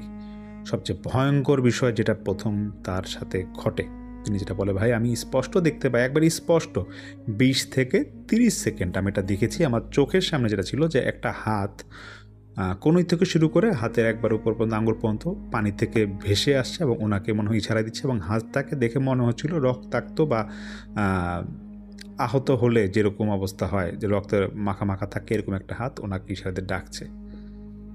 এটা দেখার পর তিনি একটু থমকে যান। রনি ভাই বলতেছে যে আমি ঠিক দেখলাম না, কিন্তু যখন মোবাইল লাইটটার সাথে আরও ভালোভাবে দেখতে যাবে, তিনি যখন এটা দেখে যে হাতটা আবার পায়ের নিচে ডুবে গেল। তিনি তো পুরা যে উনি কী করবে। তখন নাকি তিনি চিৎকার করে দোয়া পড়ে সেখান থেকে দৌড় দিয়ে বাসায় এসে পড়েন এবং তার বাসার সবাইকে বলেন। তো বাসায় আসার পর ওনার মা বলে যে দেখ মফস্বল এলাকা একসময় তো আমরাও ছিলাম, তো এরকম রাত বিরাত বের হইতে হয় না, অনেক সময় খারাপ কিছু দেখে বা যেটা থাক তুই নামাজ কালাম পরে তুই দোয়া দরুদ পরে ঘুমায় যা। তো সেদিনের মতো রনি ভাই তিনি ঘুমায় যায়, কিন্তু তার মনে একটা ভয় কাজ করে। তারপরে দিন তার স্টাফকে বিষয়টা বলে, স্টাফ বলে স্যার আমি তো বলছিলাম ওই পুকুর পাড়ের দিকে যাওয়া ঠিক না রাত্রেবেলা, আপনি ওখানে একা গেছেন, আর যদি সময় পান স্যার দেখেন যদি ভালো বাসা পান, বাচ্চা কাচ্চা নিয়ে থাকেন, বাসা চেঞ্জ করতে পারেন। কিন্তু নরিন ভাই নাছরবান্দা। তার সাথে আরেকটা কলিগ ছিল, সে বলতেছে যে আরে তুমি ওর কথা এরকম ভয় পেতেছো, এরকম কত বাসা আছে, কোন বাসা ভালো না খারাপ তুমি কী পাবা, কমের মধ্যে বাসা পাচ্ছে এখানে থাকা কোনো সমস্যা নেই, টুকটাক হইতেই পারে, আর এমন কোন সিরিয়াস কিছু না, শহরের ছিল তুমি এরকম ভয় পাওয়া কেন। তো রনি ভাই তখন সেদিনের মতো কিছু তিনি সাহস পান এবং সাহস জোগানো পরে তো এরকম আর খুব একটা সমস্যা হয় না। তো কোনো একদিন আরও কয়েকদিন পরে কোনো একদিন ছুটির দিন বিকালে, হয়তো সম্ভবত সেদিন শুক্রবার ছিল যেটা রনি ভাই বলেন, যে বলতেছে ভাই আমি তো আমার রুমে আমার বাচ্চা বা স্ত্রী নিয়ে শুয়েছিলাম, খাওয়ার পর একটু রেস্ট নিচ্ছিলাম। তো তখন হঠাৎ করে 4টার দিকে এমন একটা অবস্থা, যা বিকাল 4টা বা 4:30 একটা সময়, তো উনি বলতেছে ওনার কেন জানি মনে হলো যে ওনার মা ওনাকে ধাক্কা দিয়ে ঘুম থেকে ডাকতেছে। তো রনি ভাই তখন বলছে আমি ভাই গভীর ঘুমে খুবই ক্লান্ত ছিলাম সেদিন, তো যখন ডাকতেছে তখন একটা মাথায় আস পড়লো যে আম্মা তো এরকম আমার রুমে আটকানো আসার কথা না, কিন্তু তিনি একটু ঘুমের মধ্যে সবটা ভাবতেছে, কিন্তু তিনি দেখছে যে বেশ কয়েকবার জোরে ধাক্কা দেওয়ার পর মনে হচ্ছে না পা দিয়ে টান দিছে আঙ্গুলের দিক দিয়ে, যে ওনাকে ডাকছে ওনার মা। তো তিনি উঠে বসে গেছেন, দেখতেছে ওনার স্ত্রী এবং বাচ্চা শুয়ে আছে, কিন্তু রুমে কেউ নাই। তো তিনি তাও শিওর হওয়ার জন্য ওঠার পরে তার যে রুমটা আছে তার রুমটা ক্রস করে করিডোরের দিকে যায়, এবং তিনি তখন দেখে যে তার মায়ের রুমের দরজা, বাবা মা যে রুমে থাকে সেই রুমের দরজাটা খোলা। তো তিনি সেই খোলাটা দেখার পরে সেই রুমে ঢুকতে যাবেন, গিয়ে দেখে যে সেই ওনার বাবা মার রুমে কেউ নাই, পুরা খালি।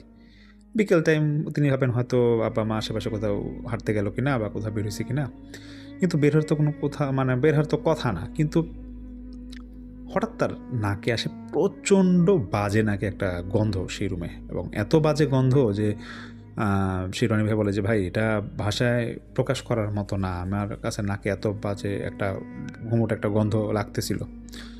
তো তিনি তারপর ভাবে যে ফ্যানটা ছাড়বে কিনা, তো তিনি ফ্যানটা ওই রুমের ফ্যানটা ছেড়ে দেয়, যা ভাবে কথা হচ্ছে যে আগে ওনার কথা হচ্ছে স্মেলটাকে চলে যাক, এবং তিনি তারপর ওই জানলা খুলে দেওয়ার পরে তিনি দরজাটা লাগাই দিয়ে বলে যে ভাই আমি দরজাটা লাগাই দিয়ে ধরেন 1 কি 2 কদম করিডোরের দিকে যাব সামনের দিকে, হঠাৎ করে ভিতর থেকে আমার মা আমাকে ডাকতেছে মায়ের রুম থেকে।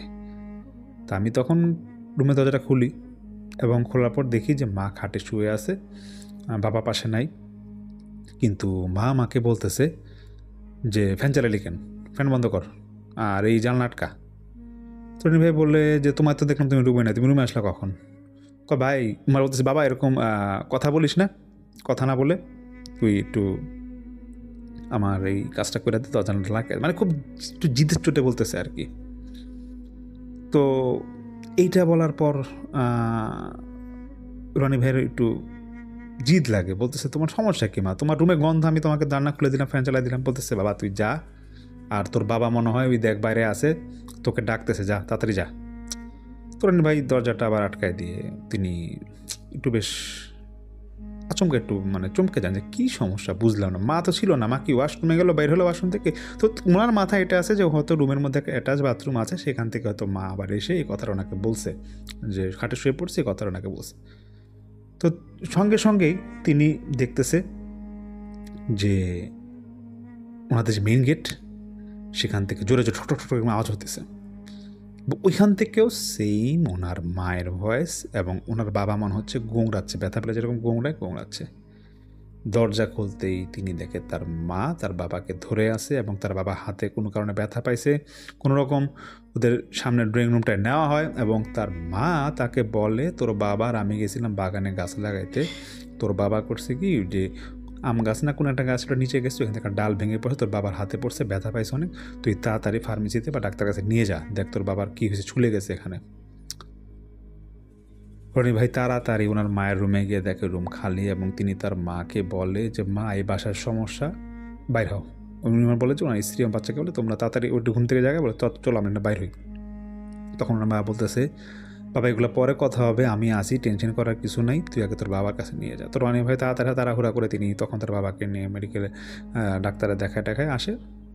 তারপর রাতে আসার পর তিনি তখন তার বাবাকে মাকে বিষয়টা বলে যে আসলে কী হয়েছে না হয়েছে। তো সেই মুহূর্তে আসলে তখন ওনারা বাসার থেকে পারিবারিক সিদ্ধান্ত নেয় যে না আমাদের যেটাই করতে একটু বাসা দেখতে হবে, আর এই বাসায় যদি আসলেই রনি কোনো সমস্যায় পড়ে থাকে। এখন ওনার মা বাবা ঠিক চিন্তা করতেছে হয়তো বা রনি ভাইয়ের মধ্যে কোনো সমস্যা কিনা, ভাবতেছে যে রনি ভাইকে কোনো কিছু আসর করলো কিনা, এটা আবার কোনো ক্ষতি হয় কিনা। এই জন্য ওরা ভাবতেছে রনি ভাইকে ঘর বন্ধের কথা চিন্তা না করে আমাদের মেন ফোকাস রনি ভাইকে আসলে কোনো ভালো হুজুর দিয়ে ঝাড়ফুঁক করানো যায় কিনা।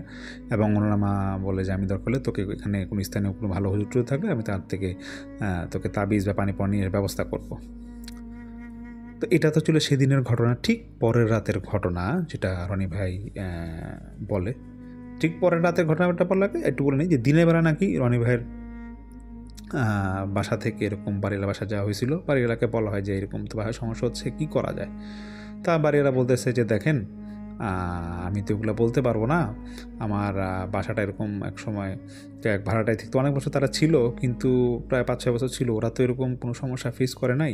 তারপরও ওরা এক সময় শুনছিলাম একটু ভয় পাইছিল টুকটাক সমস্যা দেখে, পরে তো বাসা বন্ধ করছিল। তো যদি এরকম সমস্যা হয় আপনার বাসা ছাড়তে পারেন, না চাইলে যদি কোনো একটা ভালো হুজুর আনতে পারেন, আমার কোনো সমস্যা নেই, আপনারা একটু দেখেন আপনাদের মতো করে। আমি আসলে এইসব বিষয়ে এত ডিটেলসে বলতে চাই না বা বলতে জানিও না, আমার কোনো ধারণা নাই।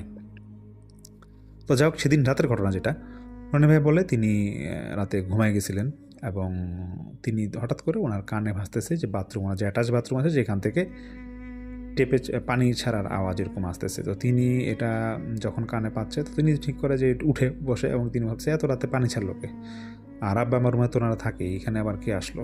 তো তিনি এবার একটু ওয়াশরুমে যাবে, আবার তিনি ধারণা করতেছে যে হয়তো পানির টেপ খোলা ছিল, পানি চলে গেছিলো বা পানি আসলো কিনা। তো তিনি উঠে ওনার মতো করে যখন বাথরুমে যেতে যাবেন দেখতেছে যে বাথরুম ভিতরে আটকানো। তিনি রুমের জ্বালায় তার স্ত্রীকে বলতেছে বাথরুম কে গেছে। তোমার ভাই বলতেছে যে বাথরুমে আবার কে যাবে, তোমার বাচ্চা ঘুমায়, তুমি ঘরে, আর দরজা তো লাগানো, বাবা মা তো পাশের রুমে। নক করতেছে প্রচণ্ড, কিন্তু কেউ খুলে না। ওনারা ভাবতেছে চোর আসলো কিনা। সঙ্গে সঙ্গে পাশের রুম থেকে বাবা মা ওনাদের কথাবার্তা শুনে তাড়াতাড়ি এসে পড়ে যে কী হয়েছে। বলছে বাথরুমে নাকি গেছে। জোরে জোরে ধাক্কাচ্ছে বাথরুমের দরজা, ওপার থেকে কোনো কিছুর আওয়াজ নাই। যখন প্রায় 2-3 মিনিট ধাক্কাচ্ছে এবং ওরা এতটা ভয় পাইছে যে বলতেছে পাশে ভাড়াটিকে খবর দাও, একটু দেখি কী সমস্যা, আজকে একটা কিছু করে ছাড়বই। বাইরে থেকে কোনো সিটকেট লাগায় যায় দরজার। কিছুক্ষণ পর পানির শব্দটা চলে যাওয়ার পর আস্তে করে তিনি দরজাটা খুলে দেখে যে সম্পূর্ণ বাথরুম শুকনা, কিছুই নাই। এবং এটা ওনারা তো ভয় পায়। সঙ্গে ওনাদের এরকম চিলাচিলি আওয়াজ শুরু হয়েছে, এটা শুনে পাশেই ঠিক আরেক ঘরে ভাড়াটিয়ার ওই পার থেকে শুনতেছে। তো তাদেরকে একটু ওনারা একটু সাথে সজাগ ছিল, ওদেরকে ডাক দেয় কোনো কারণে। ডাক দিয়ে বলতেছে যে এই সমস্যা এবং এই বাসায় তো ভেজাল আছে, সমস্যায় পড়ছি, এখন কি করা যায়। তো ভাড়াটিয়া খুব ভদ্র ছিল, তার হাজব্যান্ড ওয়াইফ তারা আসে, তারা বলতেছে বয়স্ক, তারা বলতেছে রনি ভাইকে দেখো বাবা, তুমি যে কয়েকদিনে যা যা ঘটে সব কিছু বলে। তো বলতেছে দেখো বাবা, তুমি তো এখানে বাসাটা ভাড়া নিয়েছো, সবই ঠিক আছে, বাট তোমাকে কিছু কথা বলি, এগুলা তোমরা আধুনিক জেগেছে বলে বলেন, এগুলো বিশ্বাস করবা কিনা জানি না। তো বিষয়টা হইলো যে এখানে আগে একটা ভাড়াটিয়া থাকতো, সে এরকম ওরা একটু দেখা গেল যে কম দামে বাসা পাইছে, এরকম বাসা থাকা শুরু করে। মূল কথা হচ্ছে যে এই বাসাটা অনেক পুরানো, এখানে আসলে ওরা এরকম সমস্যা ফেস করছিল, একটা হুজুর দিয়ে বাসাটা বন্ধ করছিল। তুমি এক কাজ করো, তোমাকে আমি একটা ঠিকানা দিই একটা মসজিদের হুজুরে, তুমি সেখানে যাও, সেই হুজুরের সাথে কথা বলো, তিনি আরও বিস্তারিত ভালো বলতে পারবে, আমি আসলে না জেনে কিছু বলবো না, পারলে হুজুরের সাথে কথা বলো। তো তো পরের দিন সেই রাত তারা কোনো রকম কাটায়, সেই হুজুরের সাথে কথা বলে, হুজুরের সে সন্ধান নেয়, হুজুরের মনের সাথে মসজিদে হুজুর আসে, হুজুর দেখে বলতেছে যে আচ্ছা, হুজুর আসার পর তিনি বলে যে আচ্ছা এই বাসায় তো ভাই সমস্যা আছে, কী করছেন আপনি? আমি তো এখানে বাসা বন্ধ করে দিয়েছিলাম, বাসায় এটা এই পিনগুলো খুলছে কে?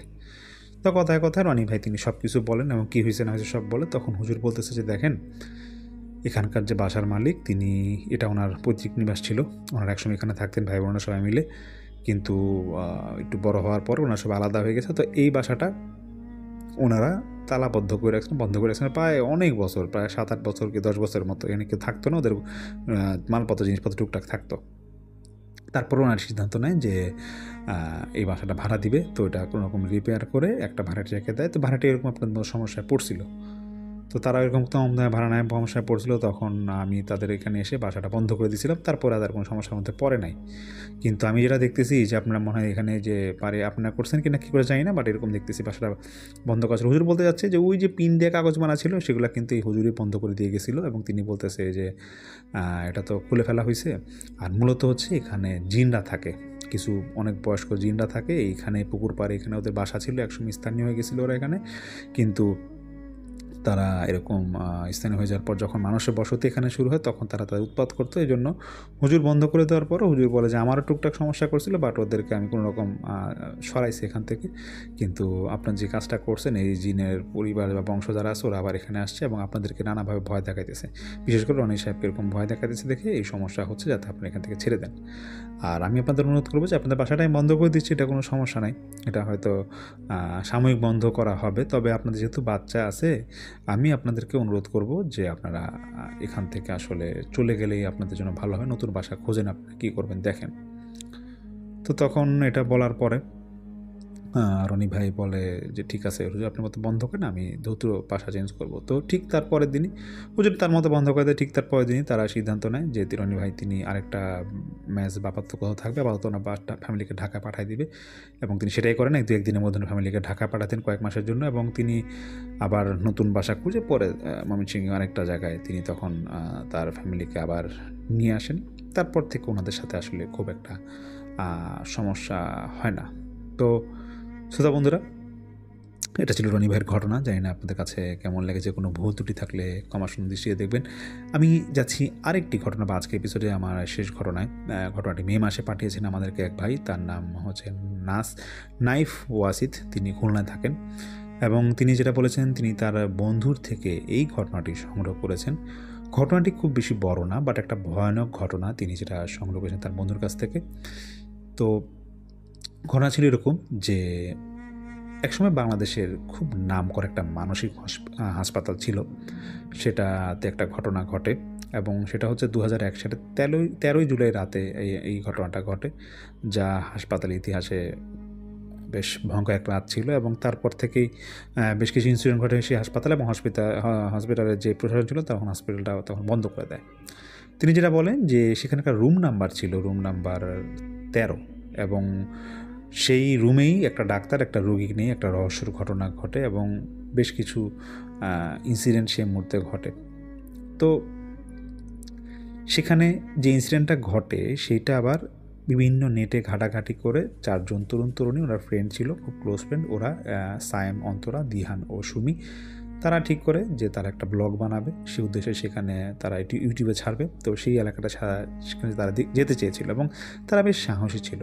তো সেরকম তারা সেই হাসপাতালে যায়, এবং যেটা হয় যে ওদের মধ্যে একজন ছিল খুব রেকর্ড করার ব্যাপারে খুব পটু ছিল, একজন সেটা ছিল যে ড্রোন দিয়ে কোনো শ্যুট করা যায় কিনা, আর একটা ছেলে ছিল তার কাছে ছিল হচ্ছে স্পিরিট মিটার, যেটা দিয়ে অনেক টেস্ট করে যে ভৌতিক কিছু আছে কিনা। আরেকটা ছেলে ওদের মধ্যে ছিল যে কিনা ওদের মধ্যে ভালোই ওর সাহস ছিল, মানে ও চাচ্ছিল এখানে ক্যাপ্টেন্সি করে সবাইকে এখানে কন্ট্রোল করে পুরোটা ব্লগ করার জন্য।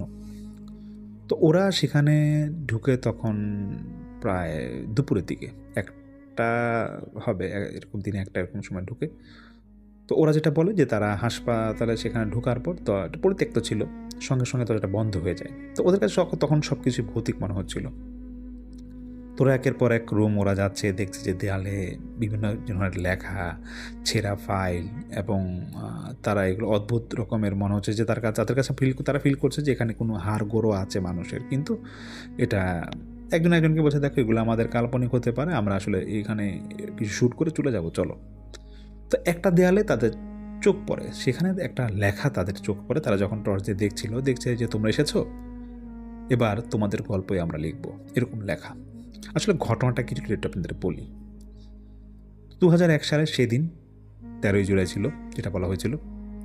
একটা মেয়ে ছিল, মেয়েটার নাম ছিল মরিয়ম নাসরিন। তার বয়স ছিল 17। সে অনেকদিন ধরে সে হসপিটালে ছিল। তো মোটামুটি তাকে সবাই, যারা নার্স বা ডাক্তার ছিল, মোটামুটি তাকে চিনে, যেহেতু সে অসুস্থ অনেকদিন ধরে ছিল। তো সে ছিল সেই 13 নম্বর রুমে।